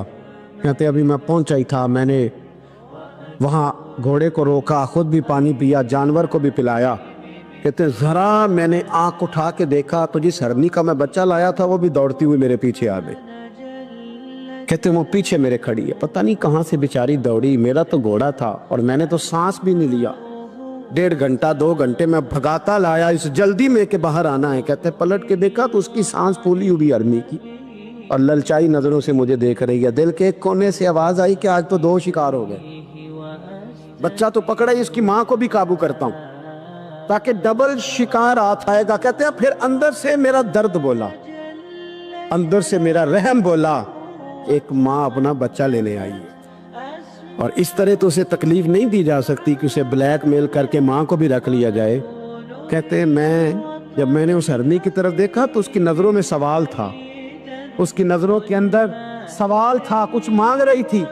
कहते मैंने उस बच्चे की पुश्त पर हाथ फेरा, फिर मैंने बच्चा छोड़ दिया। कहते उसने पहले बच्चे को बाजुओं में लिया, फिर अपनी जुबान से अपना बच्चा चाटने लगी। कहते हैं फिर वो जब जंगल की तरफ जाने लगी तो एक दफा उसने मेरी तरफ देखा, दूसरी दफा उसने आसमान की तरफ देखा। जिंदगी में मुझे इतना सुकून कभी नहीं आया था जितना आज आया। कहते मैं घर गया, इशा की नमाज पढ़ी, बावुजू मैं बिस्तर पे लेट गया। लोगों मेरे नसीब देखो, मुझे मदीने वाले महबूब का दीदार नसीब हुआ। रसूल करीम अलैहिस्सलाम मेरी ख्वाब में आए, मैं रोने लगा। घर महक उठा, फूल खिलने लगे, खुशबुएं बिखरने लगी। कहते हैं महबूब करीम तशरीफ लाए, और क्या खूबसूरत जुमला है, अगर तुझे बादशाह बना दिया जाए तो इंसानों के साथ भी इसी तरह रहम करेगा ना जिस तरह आज हरनी के साथ किया है। अगर तुझे बादशाह बनाया जाए तो रवैया यही रखेगा या बदल जाएगा? कहता मैं रो पड़ा, मैंने कहा यार सुन, मैं तो गुलाम बनने के भी काबिल नहीं, तो बादशाह कैसे बनूंगा? फरमाया तेरी आज की अदा बड़ी पसंद आई है, अर्श के मालिक ने तुझे बादशाह बनाने का फैसला कर लिया, तेरी ये अदा बड़ी भाई है, बड़ी पसंद आई। फरमाते एक हरनी के बच्चे पे रहम खाया था, रब करीम ने मुझे बादशाही अता फरमा ली। हम ना सियासत से बादशाही लेना चाहते हैं, सियासतदानों के अपनी जेब से इश्तिहार छपवा के बादशाही लेना चाहते हैं, डेरा बना के बादशाही लेना, ना ना ना, बादशाही तो रहम करने से मिलती, बादशाही तो शफकत करने से मिलती, बादशाहियाँ तो अल्लाह की मखलूक से प्यार करने से मिलती। उस शख्स कहता है कि मेरा ज़र्फ ये था कि 4-5 दिनार मिलेंगे, तो इमाम हुसैन फरमाने लगे थोड़ी देर बैठ जा, रिज़्क़ आ रहा है। तो इमाम हुसैन को हुकूमत वक्त की तरफ से ना 5 थैलियाँ मिली, जिसमें एक थैली में 500 अशरफियाँ थी। 5 थैलियाँ आई, लेकिन उसको आने में ना ज़रा देर हो गई। वो 5 थैलियाँ जब आई ना, तो इमाम हुसैन उसकी तरफ 5 थैलियाँ बढ़ा के ना, ज़रा देखना मेरी तरफ गौर से, 5 थैलियाँ बढ़ा के ना, तो फरमाने लगे मियाँ जितना तुझे इंतज़ार कराया है ना, इतनी हम तेरी हाजत पूरी नहीं कर सके, तो ये ना महसूस करना कि हुसैन के दरवाजे पे बैठा भी रहा हूँ तो मिला क्या है, ये ना महसूस करना। वो शख्स कहता है जब मैंने वो थैलियाँ खोली और फिर मेरी नज़र इमाम हुसैन पे पड़ी, तो मेरे अंदर से आवाज़ आई, अगर हुसैन इब्ने अली इतने सखी हैं तो मोहम्मद अरबी कितने सखी हो। अगर ये मियार इनका है, इनका ये मियार है, और खुद भीख दें खुद ही कहें मंगते का भला हो, खुद कहने लगे जितना इंतज़ार कराया है उतनी तेरी मदद कर सके। ये सखावत का मियार था, ये तरीका था। एक दफ़ा सैयदना इमाम हुसैन रज़ी अल्लाह ताला अन्हु के घर के अंदर ना 5000 दिनार आए, मस्जिद में थे, आपको 5000 दिनार मिले, तो इमाम ज़ैनुल आबिदीन कहते हैं कि मस्जिद से लेकर घर आने तक इमाम हुसैन ने 5 के 5000 अल्लाह के रास्ते में खैरात कर दी। फरमाते मैंने कहा अब्बा जी 5 दिनार की घर में ज़रूरत थी, माला वाले सखी नहीं हुंदे ते सखियां कोल माल नहीं हुंदा, इत्थे उत्थे दोवें जहान नहीं, सखी कंगाल नहीं हुंदा। अब्बा जी 5 दिनार की घर में ज़रूरत थी, तो कहते हैं मुझे फरमाने लगे बेटा ये जिनको मैंने दिया है ना, ये घर के लिए ही दिया है, ये घर के लिए ही दिया है, जिनको दिया है तुम्हारा क्या ख्याल है, ये बाहर खर्च हुआ है, ये घर के लिए ही है।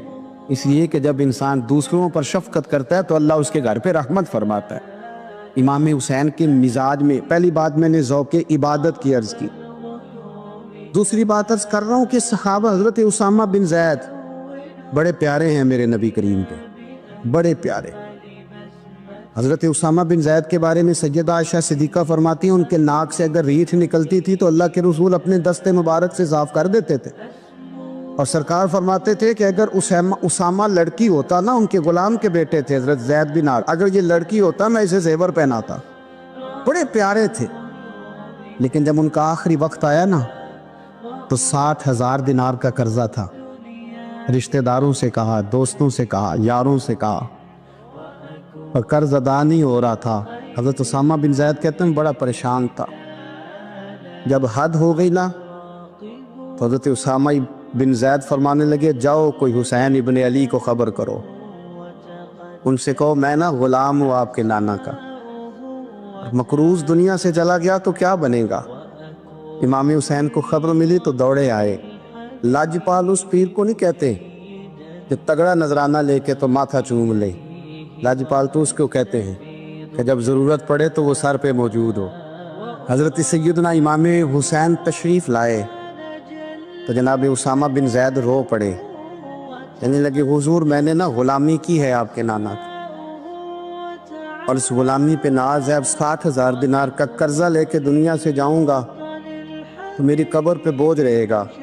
इमाम हुसैन खादिम को भी कह सकते थे जाओ घर पैसे पड़े हैं ले आओ, इमाम हुसैन खुद गए, चादर रोड़ के तो उसकी ओट में बुक्कल में 60,000 दिनार छुपा के लाए, और जनाब उसामा बिन ज़ैद के सामने रख के कहने लगे उसामा यार पैसे रात को ही आए थे, मैं सोच रहा था मुझे तो जरूरत नहीं, अल्लाह ने किसका नसीब मेरे घर में भेज दिया, मुझे तो हाजत ही नहीं थी। अब पता चला पैसे तेरे थे।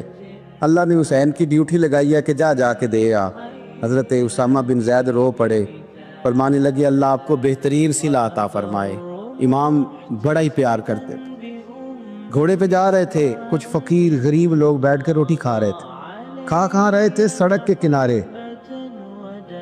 तो इमाम ज़ैनुल आबिदीन फरमाते हैं कि जब इमाम हुसैन गुजरे तो उन्होंने आवाज़ दी, हुजूर दिल करता है हमारे साथ बैठ के रोटी खाएं।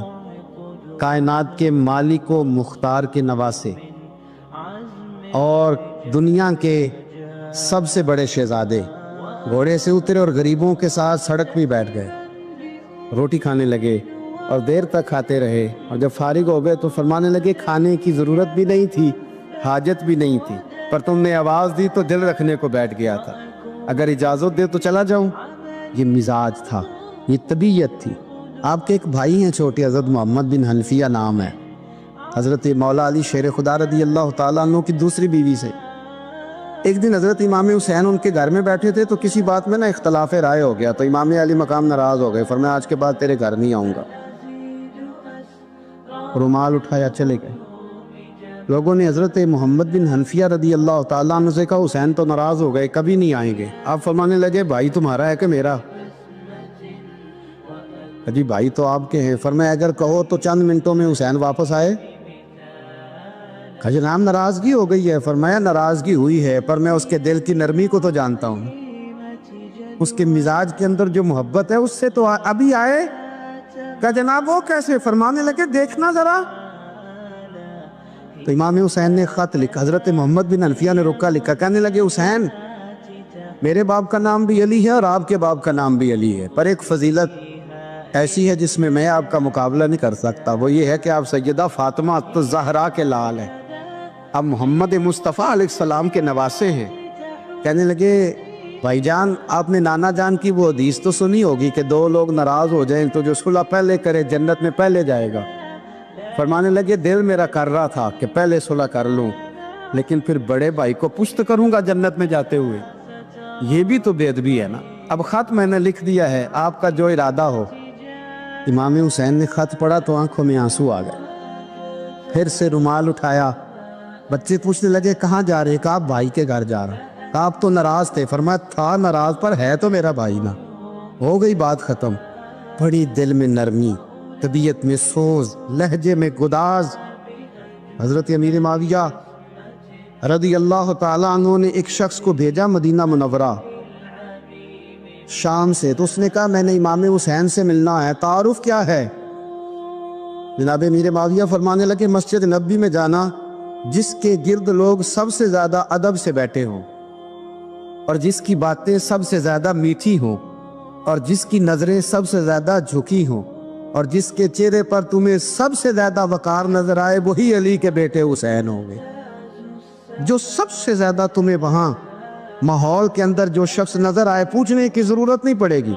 वो शख्स कहता मैं मदीने आया तो मैंने वाकई एक शख्स को देखा, शहद के गिर्द मक्खियों का इतना हुजूम नहीं होता जितना इमाम हुसैन के गिर्द रसूलुल्लाह के ग़ुलामों का हुजूम था, लेकिन नज़रें झुकी हुई, बातें मीठी, लहजा गुदाज गुदाज, लफ्ज़ों में रानाई। और लोग कई बातें पूछते तो अली के साहिबजादे एक का जुमला बोलते तो लगता ये कि वो जुमला सीधा दिल में उतरता चला जाता है। इमाम अली मकाम के किरदार में ना कुछ बातें बड़ी ज़्यादा थी, बहुत ज़्यादा थी, बड़ा हुस्न था। एक बात तो ये थी इमाम हुसैन रदी अल्लाह ताला अन्हु का इल्म फजल बड़ा कमाल का था। एक दफ़ा सहाबा में मसला बन गया कि बच्चा पैदा होता है तो उसका वजीफ़ा कैसे लगाना है। इमाम हुसैन का इल्म फजल बता रहा हूँ, इल्म फजल। तो बात बड़ी पेचीदा हो गई। हज़रत अब्दुल्लाह इब्न ज़ुबैर के पास लोग आए, कहने लगे कि आप बड़े साहिब इल्म फजल हैं, आपने हुज़ूर अलैहिस्सलाम के साथ वक्त गुजारा है, तो मसले को हल करें कि बच्चा पैदा होने के बाद हुकूमत अगर वजीफ़ा लगाएगी तो कब लगाएगी। जब बहस तूल पकड़ गई, मसला हल नहीं होता था, तो हज़रत अब्दुल्लाह इब्न ज़ुबैर कहने लगे हमसे नहीं हल होगा। एक बंदा है जिसके सीने में रसूलुल्लाह सल्लल्लाहु ताला अलैहि वसल्लम के नूर नबुव्वत का फैज़ान है, वो ये मसला हल करेंगे। तो कहा वो कौन से? आप फरमाने लगे जब हमसे मसाइल हल नहीं होते تو ہم ان کے علم سے فائدہ اٹھاتے ہیں. کہا کون ہے؟ کہا جناب امام حسین. تو لوگ حضرت امام حسین کے پاس گئے کہ حضرت یہ ایک مسئلہ الجھ گیا ہے کہ بچہ پیدا ہو تو وظیفہ کب لگانا ہے؟ فرمایا الجھنے والی بات ہی کوئی نہیں. پیدا ہونے کے بعد جب وہ پہلی دفعہ آواز نکالے تو اس کا وظیفہ لگا دو. اس کا مطلب یہ ہے کہ وہ دنیا میں آ گیا ہے, اس نے اپنے آنے کا اظہار کر دیا ہے, اعلان کر دیا ہے, اب اس کا وظیفہ لگا دو. تو اس پر پھر صحابہ کا اتفاق ہو گیا. امام حسین کے علم سے, فضل سے لوگ فیض اٹھاتے تھے. حضرت سیدنا امام حسین کی شہادت کے بعد حضرت عبداللہ ابن زبیر رضی اللہ تعالیٰ عنہ نے قاتلان حسین سے خطاب کیا اور فرمانے لگے اللہ کی قسم تم نے اس شخص کو شہید کیا ہے جو راتوں کو لمبے لمبے قیام کرتا تھا, اور تم نے اس شخص کو شہید کیا ہے جس سے میں دن میں جب بھی ملتا تھا تو وہ روزے سے ہوتا تھا. تم نے اس شخص کو شہید کیا جو قائم اللیل تھا, صائم الدہر تھا, اس شخص کو تم نے شہید کیا. آپ کو پتہ ہے میدان کربلا میں جب 9 محرم کو ابن سعد نے امام حسین سے کہا کہ جنگ کرو, اگر یزید کی بیعت نہیں کرنی, تو امام حسین نے فرمایا ایک رات کی مہلت دے دو, ایک رات کی مہلت دے دو. حضرت امام زین العابدین کہتے ہیں میں نے اپنے والد گرامی سے عرض کی کہ ابا جی آپ جہاد سے دور جانے والے تو ہیں نہیں, آپ تو جہاد سے پیار کرنے والے, اور یہ بھی پتہ ہے مجھے کہ یہ جنگ اب ہو کے رہے گی, تو ایک رات کی مہلت لینے کا معنی کیا ہے؟ بھئی کل بھی لڑنا ہے اور رات بھی لڑنا ہے, تو ابا جی ایک رات کی مہلت. تو سیدنا امام حسین رضی اللہ تعالیٰ عنہ فرمانے لگے بیٹا رات کی مہلت اس لیے لی ہے کہ میں آج رات کھل کے اپنے رب کی عبادت کر لوں, میں استغفار کر لوں, میں لمبے سجدے کروں. اور کہا زین العابدین تو جانتا ہے نا کہ مجھے نماز سے, تلاوت سے, دعا سے اور استغفار سے بڑا پیار ہے. رسول کریم علیہ السلام نے فرمایا, جامع ترمذی میں موجود ہے, فرمایا میں جا رہا ہوں پر تمہیں 2 بڑی بھاری بڑی وزنی چیزیں دے کے جا رہا ہوں. صحیح 6 کی روایت, 2 وزنی چیزیں تمہارے بیچ چھوڑ کے جا رہا ہوں, اگر ان کو تھام کے رہو گے تو کبھی گمراہی تمہارے پاس نہیں آئے گی. یا رسول اللہ وہ کون کون سی؟ فرمایا ایک اللہ کی کتاب دے کے جا رہا ہوں اور دوسرا اپنا خاندان دے کے جا رہا ہوں. اگر اہل بیت نبوت کو تھامے رہو گے, ہمارے بزرگوں نے لکھا ہے کہ یہ جو حضور نے کتاب اللہ اور پھر اپنی اہل بیت کا تذکرہ فرمایا, تو اس کا مطلب یہ ہے کہ تھیوری دیکھنی ہوئی تو قرآن دیکھنا, اور پریکٹیکل دیکھنا ہوا تو علی اور فاطمہ کو دیکھنا, حسن اور حسین کو دیکھنا, ان کو دیکھنا. نبی کریم علیہ السلام کے اہل بیت منارہ نور ہیں, ان کی محبت, ان کا پیار کیوں بھلا؟ اس لیے کہ یہ وہ خوبصورت لوگ ہیں جن کو خود میرے نبی پاک نے تراشا ہے. ان کی سیرت میں جتنے رنگ ہیں وہ رسول کریم نے خود بھرے. ان کی ایک ایک بات کا خیال نبی پاک نے رکھا ہے. حضور نے از خود انہیں اپنی صحبت عطا کی ہے. زیادہ دور نہیں تھا سیدہ فاطمہ کا گھر, مسجد نبوی کے ساتھ تھا. اللہ کے رسول دن میں 2 دفعہ جایا کرتے تھے. پھر بھی کبھی کبھی فرماتے فاطمہ میرا دل کرتا ہے آج میں رات تیرے گھر میں قیام کروں. تو سیدہ فاطمہ زہرا فرماتی ہیں کہ آمنہ کے لال اس طرح بھی میرے گھر میں قیام کرتے تھے کہ حضور چارپائی پہ لیٹتے تھے تو ایک کندھے پہ امام حسن کا سر ہوتا تھا اور دوسرے پہ امام حسین کا سر اقدس ہوتا تھا. اور فرماتی ہیں رات کو کبھی حسنین کریمین دودھ مانگتے تو میں اٹھتی دودھ دینے کے لیے, تو حضور فرماتے لیٹ جاؤ آج میرے ساتھ سوئے ہیں تو دودھ بھی میں ہی پلاؤں گا. تو محبوب اٹھتے ان کے لیے دودھ لاتے برتن سے نکال کے. حضور نے انہیں وقت دیا اور پھر ان کی چھوٹی چھوٹی چیزوں کا خیال رکھا. صحیح بخاری میں موجود ہے. تربیت پر توجہ دی. امام حسین تشریف لائے, ابھی عمر مبارک 7 سال کے قریب تھی. مسجد نبوی میں صدقے کی کھجوروں کا ڈھیر لگا ہوا تھا. چھوٹا بچہ جو ہوتا ہے نابالغ, اس پر شریعت کے احکامات نہیں آتے. صدقے کی کھجوروں کا ڈھیر تھا مسجد نبوی میں. یہ تربیت ہے, یہ ٹریننگ ہے جو اللہ کے محبوب نے خود انہیں عطا فرمائی. صدقے کی کھجوروں کا ڈھیر تھا. امام حسین حضور کے ساتھ آئے تو امام علی مقام نے ایک کھجور اٹھا کے منہ میں رکھ لی. شارحین نے لکھا ہے لگتا یہ ہے کہ کئی دنوں کی بھوک تھی, کیونکہ یہ فاقہ اہل بیت کا بڑا محبوب ہے. مجبور نہیں تھے, وہ تو خزانوں کے مالک تھے, پر غریبوں سے محبت کی وجہ سے فاقے کیا کرتے تھے. یہ ان کی پسند ہے فاقہ کرنا. تو ایک کھجور امام علی مقام نے رکھ لی تو اللہ کے رسول نے گلے میں انگلی ڈال کے نکال دی تو فرمایا حسین یہ صدقہ ہے، یہ میری اہل بیت کے لیے درست نہیں ہے۔ حضور نے خود تربیت کی، اور پھر سیدہ فاطمہ الزہرا نے نا اپنے بچوں کو تراشا، ان پر محنت کی۔ میں اکثر گزارش کرتا ہوں دوستوں سے، میں کہتا ہوں کربلا کا واقعہ کوئی حادثاتی نہیں ہے، اس کے پیچھے پوری ایک لاجک ہے، اس کے پیچھے پورا ایک فلسفہ ہے۔ ایسے ہی کوئی آدمی 3 دن بھوکا پیاسا رہ سکتا ہے؟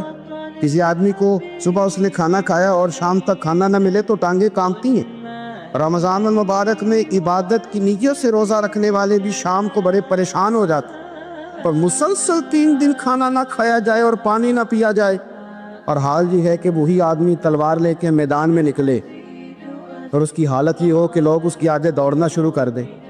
ہزاروں کی فوجیں تاب نہ لا سکے، علی کا گھر بھی وہ گھر ہے کہ جس گھر کا ہر ایک بچہ جسے دیکھو وہی شیر خدا معلوم ہوتا ہے۔ یہ کوئی آسان ہے؟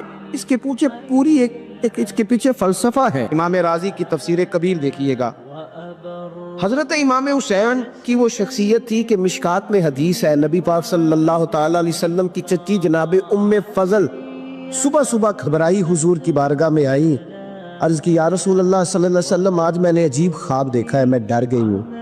حضور نے فرمایا چچی کیا دیکھا؟ عرض کی حضور میں نے دیکھا ہے کہ آپ کے وجود کا گوشت کا ایک ٹکڑا کٹ کے میری جھولی میں آ گیا۔ حضور یہ کیا ہے؟ تو محبوب خواب سن کے مسکرائے، فرمایا چچی یہ پریشانی والا خواب نہیں، یہ تو خوشی والا خواب ہے۔ اللہ فاطمہ کو بیٹا عطا کرے گا اور وہ تیری گود میں کھیلا کرے گا، چونکہ وہ میرے وجود کا ٹکڑا ہوگا لہذا خواب تجھے یہ آئی ہے۔ تو امام حسین پیدا ہوئے، امام حسن کی عمر ابھی 11 مہینے تھی، تو نبی پاک نے امام حسین کو جناب ام فضل اپنی چچی کی گود میں دے دیا کہ فاطمہ کے لیے دونوں بچے سنبھالنا مشکل ہوگا۔ وہ خواب اس طرح پوری ہوئی۔ امام حسین سے حضور نے بڑا پیار کیا، بڑی محبت فرمائی نبی پاک سے۔ کچھ حدیثیں میں نے جمعے میں عرض کی تھی، حضرت ابو ہریرہ رضی اللہ تعالیٰ عنہ کہتے ہیں یہ واحد بچہ تھا حضور کے گھرانے کا کہ میں نے دیکھا کہ نبی پاک صلی اللہ علیہ وسلم بیٹھے تھے تو یہ حضور سے کہہ رہے ہیں، نبی پاک سے کہ نانا جی اٹھ کے کھڑے ہو۔ کہتے حضور کھڑے ہو گئے تو کہنے لگے میں نے آپ کے برابر جانا ہے۔ بچے جو مرضی ضد کر لیتے ہیں نا، قد چھوٹا تھا، عمر 7.5 سال تھی، کہنے لگے نانا میں نے برابر جانا ہے۔ تو نبی پاک صلی اللہ علیہ وسلم نے ہاتھ پکڑ لیے، فرمایا چل پھر ہو جا برابر۔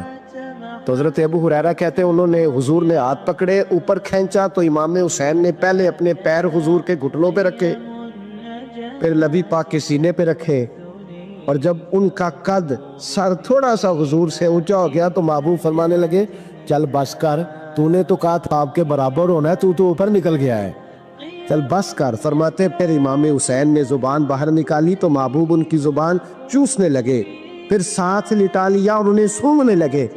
تو میں نے عرض کی حضور آپ حسین کو سونگتے کیوں ہے؟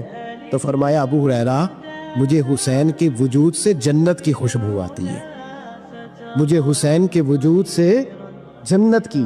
ایک دن حضور گزر رہے تھے، اصل اس طرح تھا کہ یہ نبی پاک کا حجرہ تھا، جن لوگوں کو اللہ نے مدینے کی زیارت کرائی ہے وہ جان سکتے ہیں، نبی پاک کا حجرہ تھا تو حضور کے حجرے کی اس جانب یعنی مسجد کی جو بالکل سیدھ ہے اس کی بیک میں سیدہ فاطمہ رہتی، تو حضور اکثر میں نماز کے لیے جب نکلتے تو حضرت فاطمہ کے حجرے کے پاس سے ہو کر دوبارہ محراب میں جاتے۔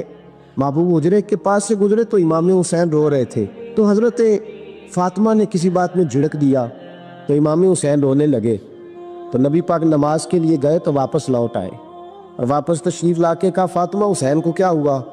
عرض کی یا رسول اللہ تنگ کر رہے تھے میں نے ڈانٹ دیا ہے۔ کیا خوبصورت جملے ہیں حدیث پاک میں، سرکار نے فرمایا فاطمہ اس کو حسین کو نہ رونے نہ دیا کر، یہ جب روتا ہے نا تو میرے دل کو تکلیف ہوتی ہے۔ تو بی بی صاحبہ کہتی ہیں یہ حکم آیا نبی پاک کا میرے نا، پھر میں نے ڈانٹنا چھوڑ دیا۔ یہ ان کے فضائل تھے، ان کی تربیت خود نبی پاک نے فرمائی۔ پہلی بات تو یہ ہے کہ نبی پاک نے دعا مانگی تو یا اللہ میرے گھر والوں کو زیادہ روزی نہ دینا، انہیں ایک وقت روٹی دینا، ایک وقت کی بھوک دینا۔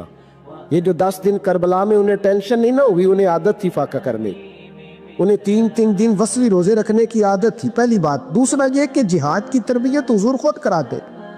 حضرت فاطمہ الزہرا کہتی میں پردے کے پیچھے دیکھ رہی تھی، نبی پاک نے امام حسن اور حسین سے فرمایا چلو میرے سامنے کشتی لڑو، تو دونوں حضرات آپس میں جب کشتی لڑنے لگے تو نبی پاک نا امام حسن کو کہتے حسن حسین کو ٹانگوں سے پکڑو، حسن حسین کو پیچھے سے پکڑو. جب نبی پاک بار بار امام حسن کو بتا رہے تھے تو سیدہ پیچھے سے بول پڑی, کہنے لگی یا رسول اللہ آپ چھوٹے کو بتائے, آپ بڑے کو بتا رہے. بڑا تو پہلے 11 مہینے بڑا ہے, تو آپ چھوٹے کو بتائے بڑے کو بتا رہے. تو فرمایا فاطمہ تو چپ کرنا, جو میں دیکھ رہا ہوں تو نہیں نہ دیکھ رہی. ایک کو میں بتا رہا ہوں, دوسرے کو جبریل امین بتا رہے ہیں. لیکن اس کے ساتھ ساتھ امام حسین رضی اللہ تعالیٰ عنہ کا جذبہ جہاد, امام حسین کی استقامت. آج لوگ ادھر ہوتے ہیں جس طرف ہوا کا رخ ہوتا ہے. آج لوگوں کی سوچوں کا زاویہ یہ ہے کہ جدھر رش زیادہ ہوگا ہم بھی ادھر جائیں گے. ہم یہ نہیں دیکھتے حق کس طرف ہے, ہم یہ دیکھتے ہیں رش کس طرف ہے. امام حسین رضی اللہ تعالیٰ عنہ نے رش نہیں دیکھا, حق دیکھا.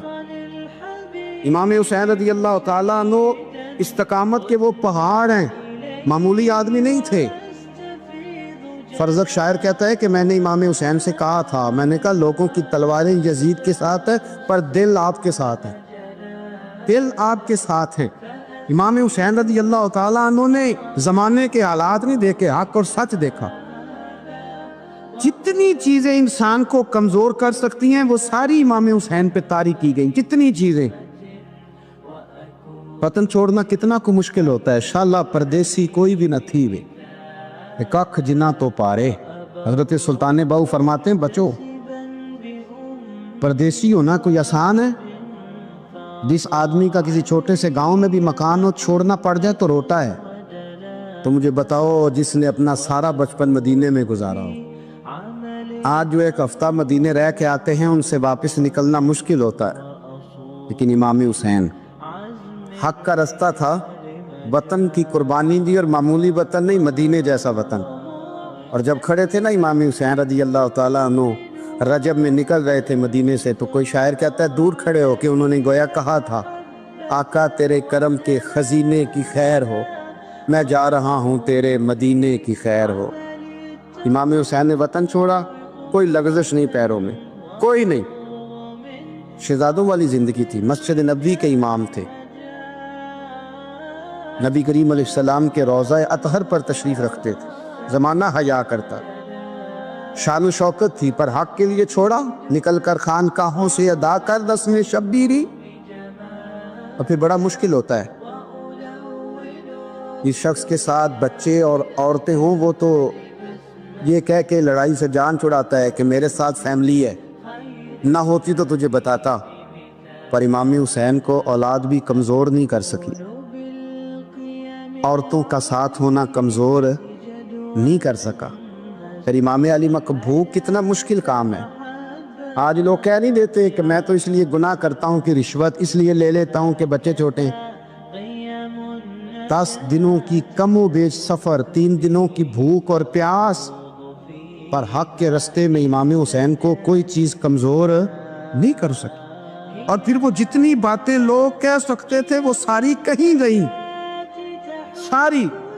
اور آ کے عرض کرنے لگا حضور یہ کوئی معمولی دشمن نہیں, یہ وہ ظالم ہیں جو لاشوں پہ بھی گھوڑے دوڑا دیتے. تو امام علی مقام فرمانے لگے جو شہادت کا جذبہ لے کے نکلے وہ پھر انجام نہیں دیکھا کرتا.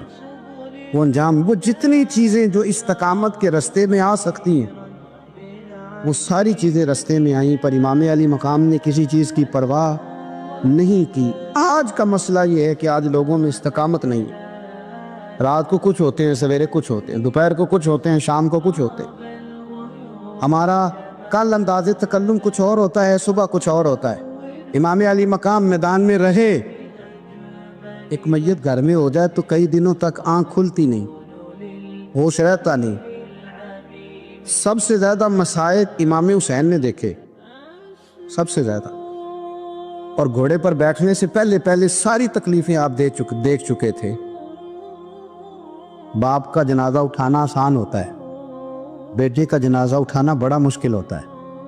پر امام حسین نے بیٹوں کے جنازے اٹھائے.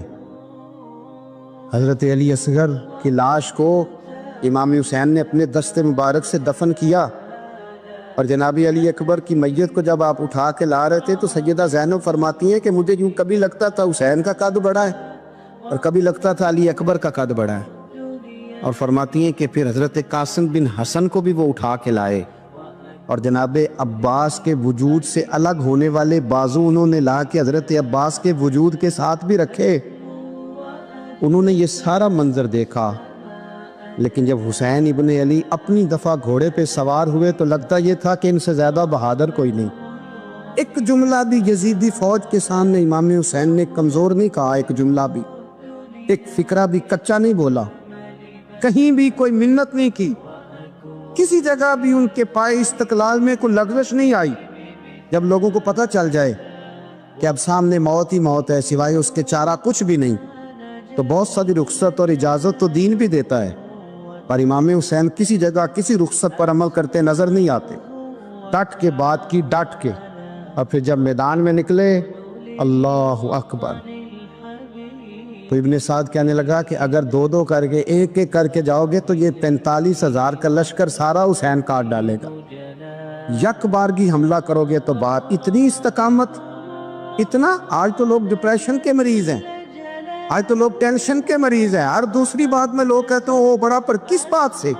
مطلب کیا آپ نے زندگی میں صرف جاب نہیں مل رہی، صرف بیماری آ گئی، صرف خرچہ نہیں گھر میں بڑا، کس بات کا ڈپریشن؟ امام حسین کی زندگی بتلاتی ہے وہ لوگ بھی کوئی دنیا میں کمال حاصل کر سکتے ہیں جو چھوٹی چھوٹی بات پہ روتے ہیں۔ مال بھی ہے، جوانی بھی ہے، گھر بھی ہے، مکان بھی ہے، بچے بھی ہیں، عزت بھی ہے، صرف پیسے نہیں۔ اور انسان ہے کہ آنکھیں نہیں کھل رہی، وہ سمجھتا میں کسی کام کا ہی، فقط پیسے نہیں بس۔ او خدا کے بندو، امام علی مقام نے فرمایا سارا کچھ لٹا کے بھی جو میدان میں کھڑا رہے اسے حسین ابن علی کہا جاتا ہے، اسے حسین ابن علی کہا جاتا ہے۔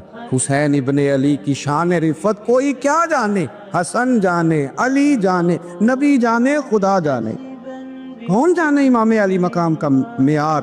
تو امام حسین رضی اللہ تعالیٰ عنہ کی زندگی ہمیں بتاتی ہے کہ ذوق والی عبادت کرو۔ امام حسین کی زندگی ہمیں بتاتی ہے کہ جب تم سخاوت کرو تو پھر اپنی حیثیت سے بڑھ کر کرو۔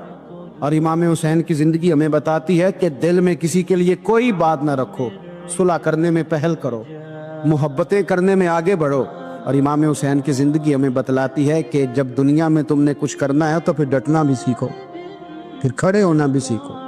یہ نہ دیکھو کہ حالات، امام حسین نے ایک دن بھی حکومت نہیں کی، یزید نے 4.5 سال کی، لیکن قیامت تک دلوں پہ حکومت امام حسین کی رہے گی، امام حسین کی رہے گی، اس لیے کہ ان میں استقامت تھی۔